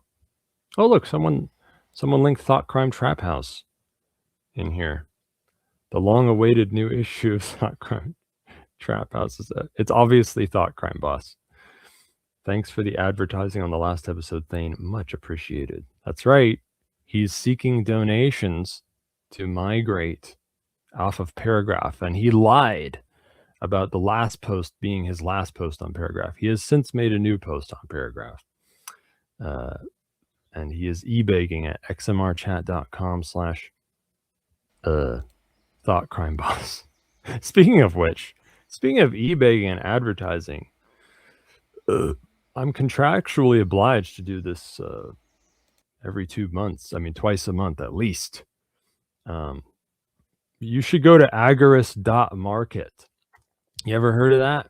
What kind of rock have you been living under if you haven't heard of agorist.market? It's the premier website for advertising crap by agorists for agorists. So if you are looking for some agorist businesses to do business with, you should go to agorist.market and look at that. Okay. Friends of the show, good people. Doc Barber, he started it and he's been on the show a couple times. He also listens to the show for some reason. And that new guy, Drew, runs it now, and I guess maybe he'll be on the show sometime. I don't know. But also, if you have a business, Confirm. you Yeah, should probably. at some point. Oh, at some point. Okay, well, there you go. Yeah. If you have a business, you should probably also advertise it on agorist.market. There you go. There's an.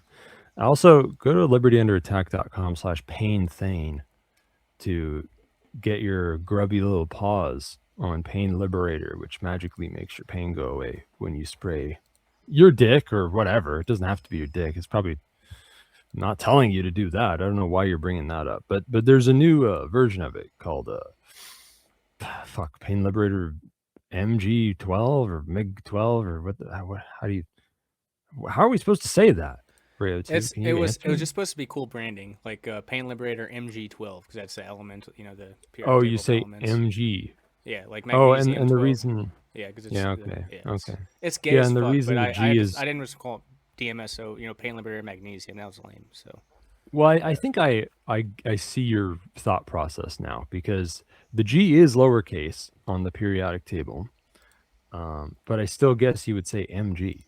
So yeah, it's just very counterintuitive, but that's the kind of autism we appreciate around here. Yep. Pain Liberator MG12 has a lot of more magnesium in it.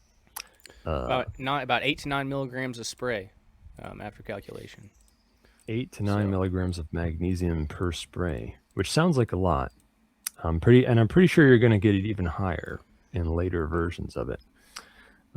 Well, and there's DMSO in there too, so yeah, it's even if you get a normal dose of magnesium, yeah. Well, yeah, that's the whole thing. If you put some magnesium, if you rub some magnesium on the outside of your skin, well, I mean, there will be some absorption actually. Like people do use magnesium. Yeah, it works. It works that way. Yeah, it works by itself. Yeah, for sure. Yeah, and I mean, people take Epsom salt baths, but with DMSO, it's way better. Like this is kind of a tried and true thing. It's been done for years, where people will put like some magnesium on and then they'll put DMSO on top or whatever. Magnesium is like very important for, you know, your muscles and shit. So it helps relieve certain kinds of pain and help heal certain kinds of injuries and probably other stuff too that nobody knows about. So that's cool. You should go to, I guess Pain Liberator always had magnesium in it. It's just the MG12 has more. Yeah, quite a bit more, yeah. Yeah, the magnesium is just like a bonus in the normal Pain Liberator. Jerkface McEffing Stash link to the cheapest paramotor he's ever seen on fucking Facebook. And Avalon Centrifuge said a DIY version could be even cheap. Maybe a DIY version could be even cheaper. It's a rotor on a motor and a floaty chute thing. Maybe combine that with a rigid hang glider even. Oh, here he goes again. That would be pretty safe. Maybe small electric ducted fans can provide enough power too. Would need a battery, of course. Well, granted, I'm in the progress of getting a PTFD for making fringy Tesla shit. We can share a room in the asylum when we have burned our last drop of reason. I mean, I think that, you know, DIY paramotors, maybe even like an open hardware paramotor using fucking 3D printed parts or something. That could be super cool. That's like something we should have. As well as, yeah, we were talking about the not hang glider thing. What do you remember what those called? Those are called where you can fly. It was, I can't remember which chat we were talking about that in. Maybe that was in the anti-national security chat. I'm not sure. There's a thing where you can, it was the radio network chat, right? Where it's like a, oh yeah, it's like there's a paragliding. It was like a paragliding thing with like a fucking fan on it. And you can just like start flying anywhere and stop flying, like low altitude, you know. That was cool. That's cool, man. We need stuff like that more.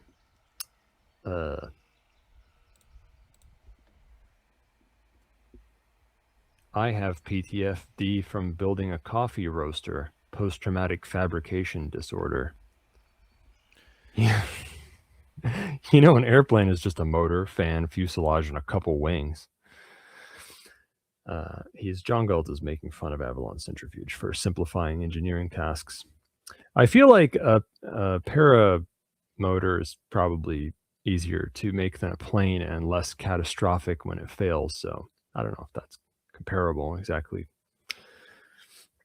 All right. Scrolling. So if I could jump in here, I'm kind of it's one of the chats from just like 10 minutes ago, but it was Avalon clarifying what happened with the PAZcraft server. He said, I also fucked up, did not always instantly download the map backups. We lost Dweeb's Swastika Epstein planet. Still need to add the builds back on that I have in the backup. Also, I screwed us kind of by using a mod that can spawn pre-assembled blocks. Corrupted the map file. On a new server, after like 2 minutes, the map starts overriding with different biomes. It's amazing, but it eats all our buildings. Kind of Stephen King shit. Well, at least we have roads, floatlands, asteroids, insane caves, and lava biomes. And he also thanked me for the title, Lord Rayo. I was not aware that running a server basically makes me a god. Well, of the server, yeah, like you are the god of the server, yeah, like literally and figuratively, yeah. Yeah, backups are important. And yeah, you know, it's funny, like one of the things that always stuck in my mind when I think of like decentralized infrastructures, you can have redundancy, right? Like you can have automatically managed redundancy. I don't know if there's a way to set that up in that thing where like you have a backup, like you have like a live backup, kind of like having a RAID drive or something where there's always another copy of something. Maybe that doesn't make sense though. Because I guess if you lost it or it got corrupted, the backup would be too. So then I guess it would make sense for it to be periodic or something. I don't know. Or have periodic snapshots and keep deleting the older ones. I don't know. And hey, it could even be space efficient if it was just like a diff, like it just stored the differences instead of copies of the same thing over and over. I don't know. Vonu Fest 7, the premier gathering of liberation, happens again this year, September 21st to 28th. Details forthcoming TBD. But all vetted self-liberators are encouraged to come out to Veritas. All feds encouraged to come to Veritas. Breaking news, Donald Dolan J. Tramp met with representatives of the tall Nordics today. I thought those were Game of Thrones characters when I first No, looked. it's legit, but apparently they are from Norway. So I found that out, like, it was a mystery on Twitter. That's a real picture? It was a mystery. Yes, it was a mystery on Twitter. Well, someone did a little Photoshop work on it to make their faces look whiter than they really were in the actual photo. Which the one that I sent in the PAZNIA chat. But it's fucking, like, it's just perfect. Yeah, absolutely perfect. But That's amazing. There's more on the caption there. That's if you want to read the whole thing. I assumed an image generation model. No, that was picture.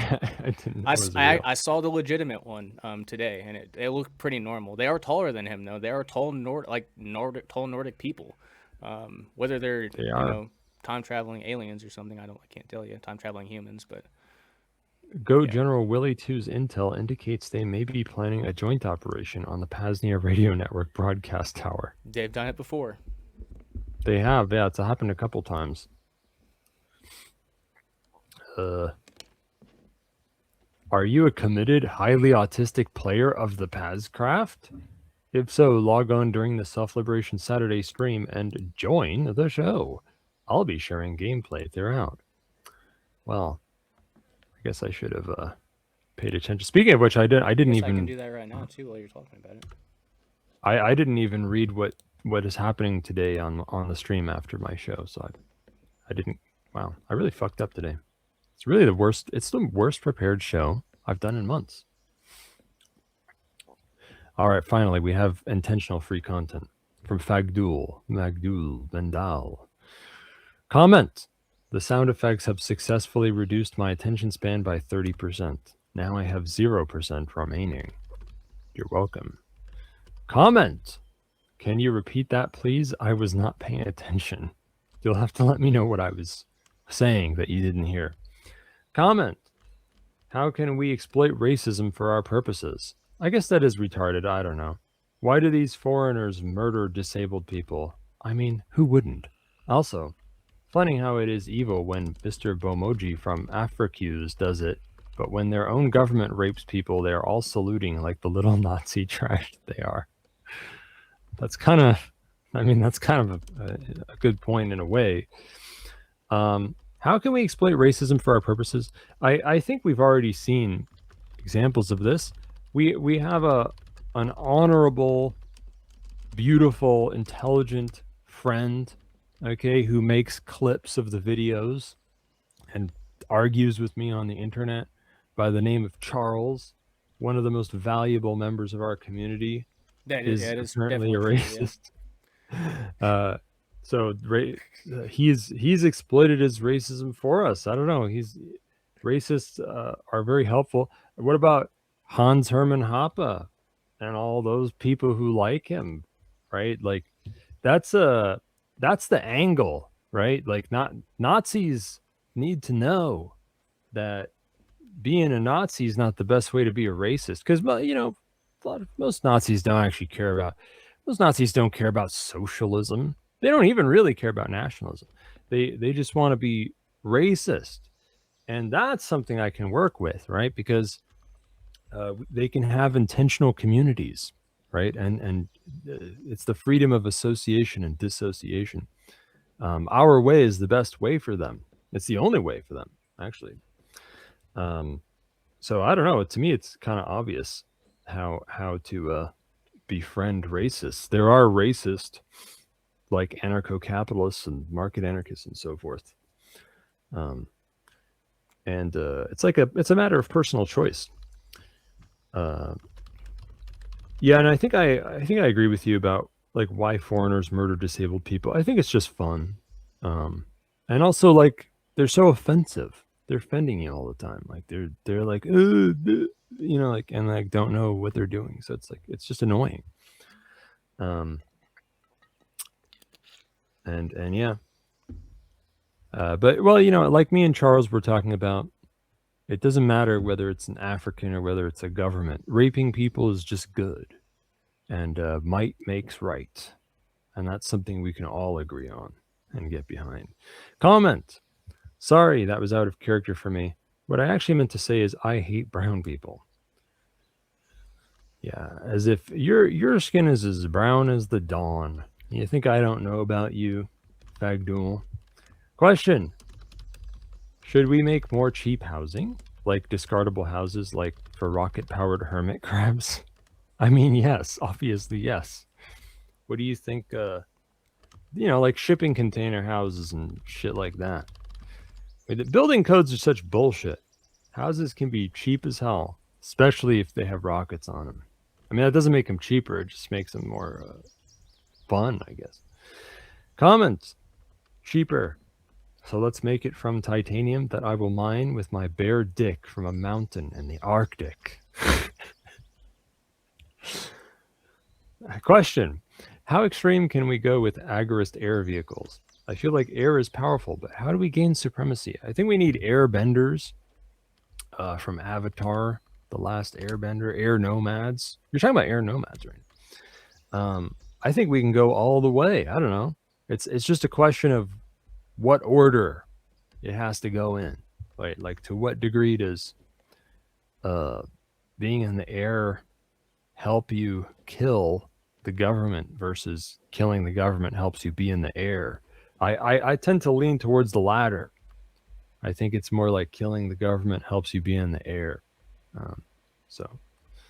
But in the meantime, putting like robots in the air and like mesh nodes in the air seems like a good idea. Comment. Me talks about airship. Normal people looks at me like I am an oyster. Me agrees. Comment. Come on, everybody. I am commenting for like 10 of us. Drop some smart stuff here. Question. This is smarter than most of what's happened on the show so far. How would you design some site for DIY resources? Tagging, curation, formatting, etc. UI and stuff? I learned from AI to phrase my questions so people actually understand them. Before, I was just moaning in text and the AI shit itself. I don't know. I'd have to get down and think about that. But yeah, tagging and filtering and so forth sounds like a good idea. My brain is in decentralized stuff a lot, so like I would tend to think of it as what I would like is a decentralized system of knowledge that you could sort of arrange it in any way when the interface was actually a separate question from the underlying information. And I guess the laziest way to do that today is to have the knowledge base turned into like a RAG database or something, and then have an LLM like vibe code you the interface for filtering it or something like that. But whatever. I don't know. I'd have to think about it, but I see eye to eye with you on tagging and like curation and filtering being very powerful. Comment. Oh, this is him answering the thing about the PAZNIA server. Aleph just reset the server. It was randomly reset to a blank bookworm instance. Have not gotten reply from them. Had to rebuild it. My instance is staked, so I do not need to pay more tokens. Staking was the old model. Now they only offer pay-as-you-go, but it is cheap. New instances would be pay per usage. I paid, more than $10. He. I still have my instance. New one would cost 10 per year or so. Well, I mean, that's not very decentralized, is it? If the centralized developers can just delete anyone's server, that's obviously, it's at the very least, it's not very censorship resistant. I'll put it that way. So that sounds kind of gay, but whatever. Jerkface McEffingstash gives us an important PSYOP update when he says the wind today in Texas is complete bullshit. Don't believe it, folks. The wind is bullshit. They created it to distribute the sterilized New World screwworm flies. Comment. I also fucked up. Did not always instantly download the map because, oh yeah, this is Rayo2. Already read this one. Yeet all feds from PAZNIA with a catapult. I only use Epsom salt to recondition batteries. Question. When are we going to crowdfund a catapult for PAZNIA so we can yeet feds? And I feel like that's a question for Rayo2. I guess we can add to the PAZNIA.com/fund page. You want to donate to that specifically, I suppose? Wow, what a dumb thing to put there. Thank you, jerk face McEffing stash. Wouldn't it make more sense to put a chopper on there so that you can give them helicopter rides, like a Pinochet? I feel like a helicopter would be more practical than a catapult. Oh yeah, I almost forgot. There's a session radio chat. Doc Barber, Doc Barber asked if I have a guest today, and he asked that last week. Only keep a small percentage of your wealth in anything electronic. We simply don't know what all the oligarchs and their tools, have done. The spook's tech is likely at least a decade beyond what we know. Judging by the recent acceleration of tech, they may have cracked a lot of things people think are safe, including Monero, Xano, Firo, Cordal. That's why I say, if you can't run into it or drop it on your foot, it's not real or truly owned. Everything else can disappear in an instant. Be ready for it. So we need to stay in the real world as much as possible. Things in your physical possession are the only things you really own. Communications face-to-face with no electronics nearby are the only guaranteed private communications. Interactions in person with people in your local community are the most reliable ways to conduct trade. I'm here on Cordal only because, it's like he cross-posted this from Cordal, only because it's the best platform for electronic communications that I know of currently, and want to help it mature for broader use by normies. Until that day, it too disappears. If we want to improve our world, we each need to focus on our local community and help make it the best we can. Dissociate with all the oligarchs' tools, government, their monetary system, and corporations to the maximum extent possible, which anti-banksters' Q blogs have spelled out nicely. If everyone does this for their community, the world will decentralize into a good place everywhere for our progeny to thrive. I agree that doing stuff locally and having good old-fashioned assets and so forth are good things to have and do. The rest of it is kind of just like typical boomer shit that like, oh, I don't understand how electronics work, so maybe the magical box that contains things I don't understand has something bad in it, which to a degree is true, because there are backdoors and things, and there is technology that's hard to audit, and that certainly isn't very open. So it's not like totally wrong, but that level of fear mongering, it's actually the kind of thing that like spooks push. They push stuff like this through conspiracy disinformation. It's in their interest for you to think that they're decades beyond everyone else and they have super cool alien technology, and you just can't trust technology. That's a narrative that only works to their favor if you actually believe it, because it just means that it's anti-intellectual. It means just bury your head in the sand. Don't adopt new technology. Don't empower yourself. Don't learn new things. Don't understand anything. You can't understand it. It's beyond you.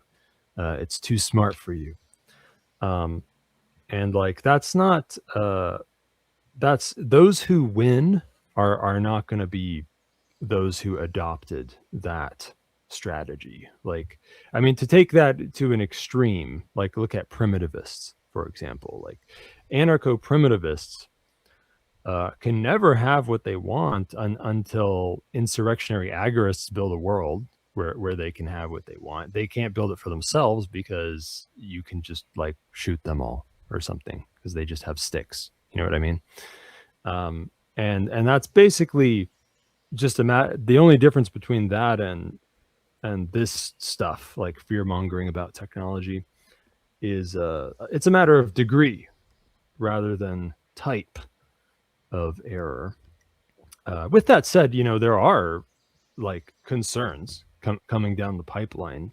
Like, I've talked about how quantum computers will be able to break some of Monero's privacy features, and the quicker you adopt post-quantum cryptography in Monero, then the quicker you're not leaving that data to be cracked later on. And that's kind of happening. Monero is kind of starting to adopt some sort of post-quantum crypto and so forth. But yeah, I mean, like, if you really think it through, I don't think anything's going to happen that like magically makes all technology and cryptocurrency and stuff stop working. I feel like that's kind of a fantasy that people who don't understand technology have. There are like the real versions of these things, EMPs taking down the power grid and things like that, are things that you can survive through, and you can even build for and thrive more because you had technology. On the contrary, the lack of internet connectivity and there being, say, problems with the electronic supply chain, that's more reason to hoard electronics. It's more reason to have digital electronic capabilities yourself locally without having to outsource it to someone over the internet, and to have it now while it's still available, and blah, blah, blah. And yeah, it's true that, it's good to make friends with neighbors and have local communities and stuff. But the idea that the world will be saved because a bunch of people will be magically convinced to do that is a pipe dream. And people have been saying things like that forever. It doesn't materialize. It's not real. People only respond to incentives in their environment. And my plan, insurrectionary agorism, is a viral bomb that is going to change incentives in the environment worldwide. So you can fucking take your local community and go have a little circle jerk drum circle. But that's not going to end all government as we know it all around the world. I am single-handedly by writing software. Anyway, here's the next long ass pokes from Doc Barber, who I deeply admire and love and I'm attracted to and respect. And I mean all these insults with the utmost respect. Since my stroke 18 months ago, I've become comfortable with my mortality and embrace it. Well, embracing mortality certainly explains what you just said. I'm just kidding. My spirit is simply a wave on the ocean of all spirits. It seems like we are each separate, but we are all connected to the spirit ocean and will eventually return. While we are a wave, we need to resist everything our ego does to limit us, so we can truly be free. Fear is an illusion hiding the truth of our existence, which is love. Love will set you free and eliminate fear for true freedom. Now, in my latter years, I have the choice of how my wave will return.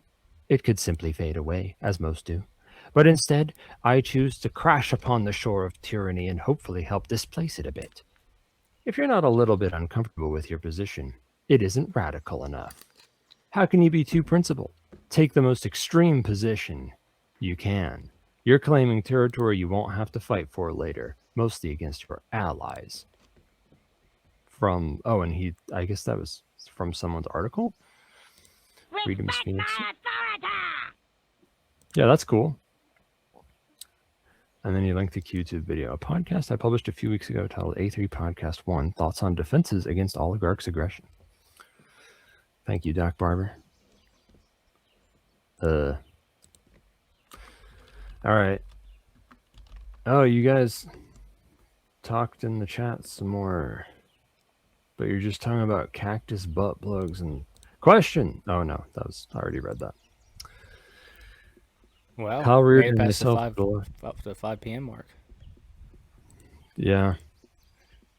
Yeah, unfortunately. I guess I've done my time disappears when you're playing duty. mind test. Sorry, go ahead. Yeah.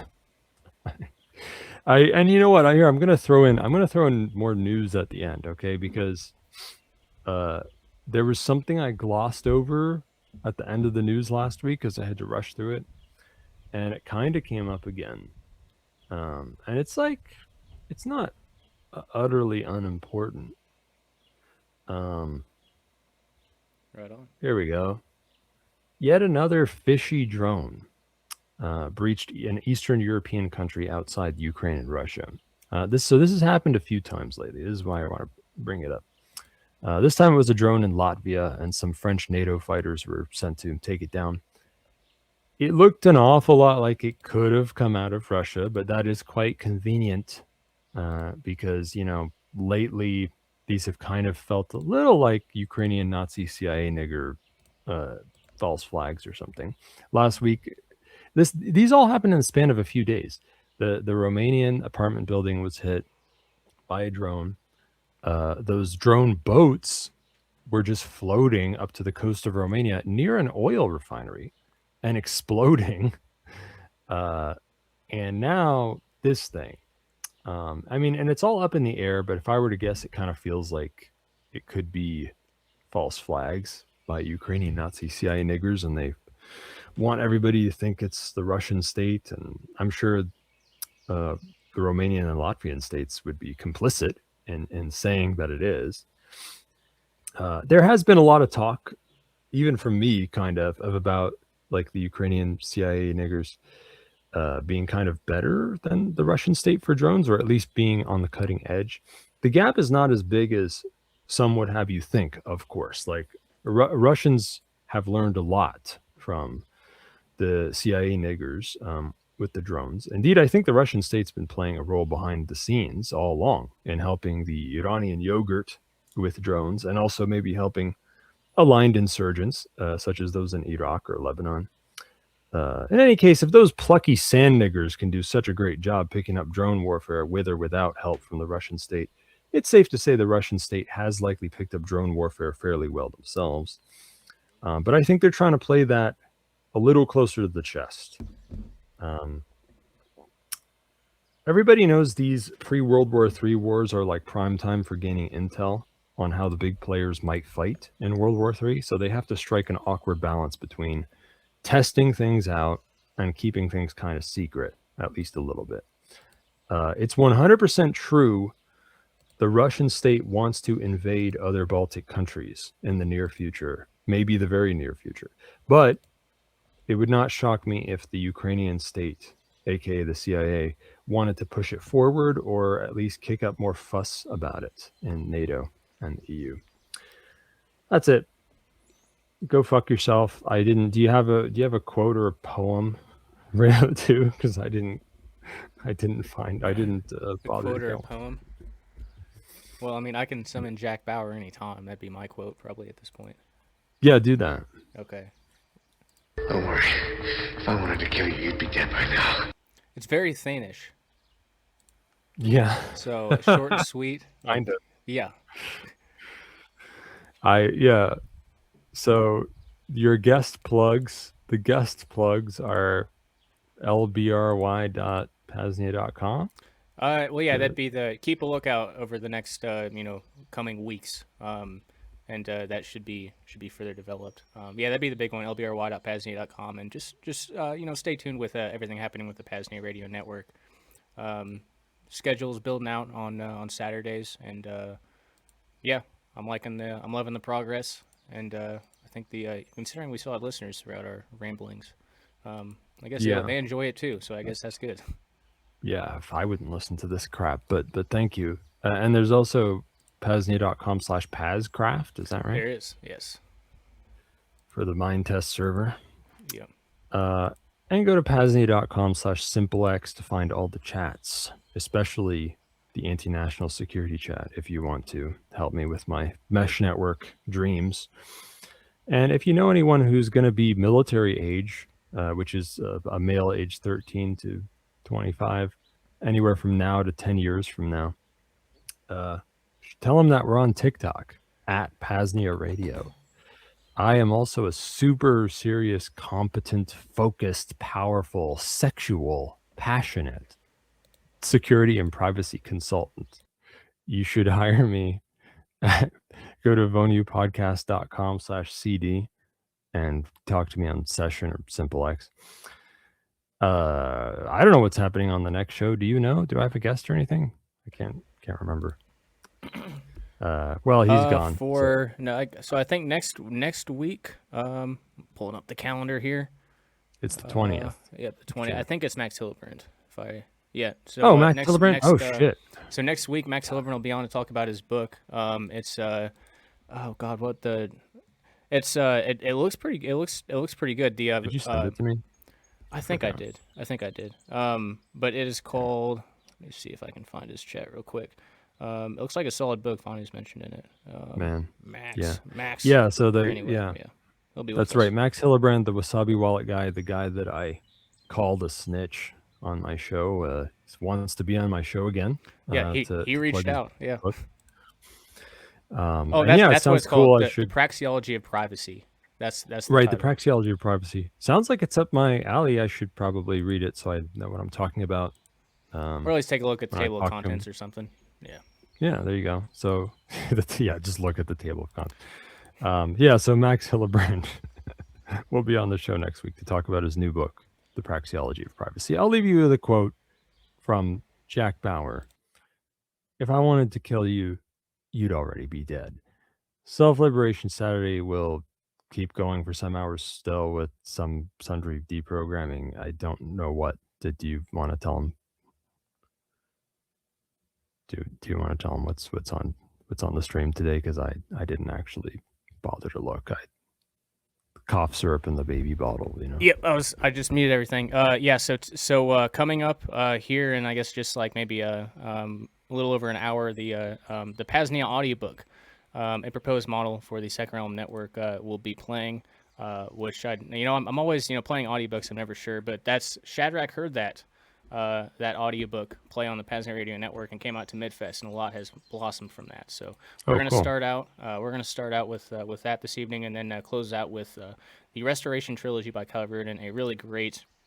It's I guess you'd call it like anarchist patriot, like constitutionalist patriot fiction. It's good. It's about an hour long. Wow, Reardon wrote that? It's a piece of fiction. Yeah, it's a fiction work. It's I guess the analogy is like of the freedom train, where you have people who want more freedom, they get off at earlier stations. Then it's like, well, what about what happens when you get to the end, when you have the patriot constitutionalists who want the Constitution, then you have the anarchists who don't want a Constitution. So it's a really cool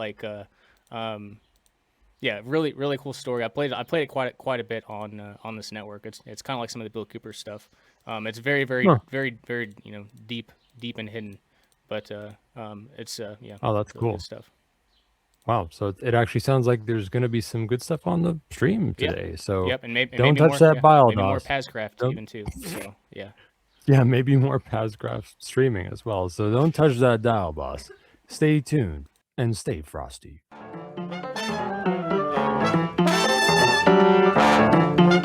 Billy Mays here for the Pain Liberator Miracle Muscle Pain Relief Spray. Ever have one of those deep and dirty pains or strains that just won't go away? Annoying migraines? Maybe you got into an altercation with Goat General Willie 2 and are only alive because of his mercy. Regardless, you've tried everything, but have you tried Pain Liberator? With the power of DMZO, aspirin, and magnesium, this Miracle Muscle Pain Relief Spray is taken directly and deeply into the tissues, providing instant pain relief. Wow. Commonly used in sports and physical training independently, DMZO has its own benefits, but combined with anything, in this case, aspirin and magnesium, those compounds are taken directly to your pain point with 90% absorption rate. Double. Wow. That means lower doses needed, rapid relief, and a provably safe way to live pain-free.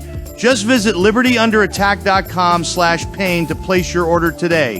Again, libertyunderattack.com/pain.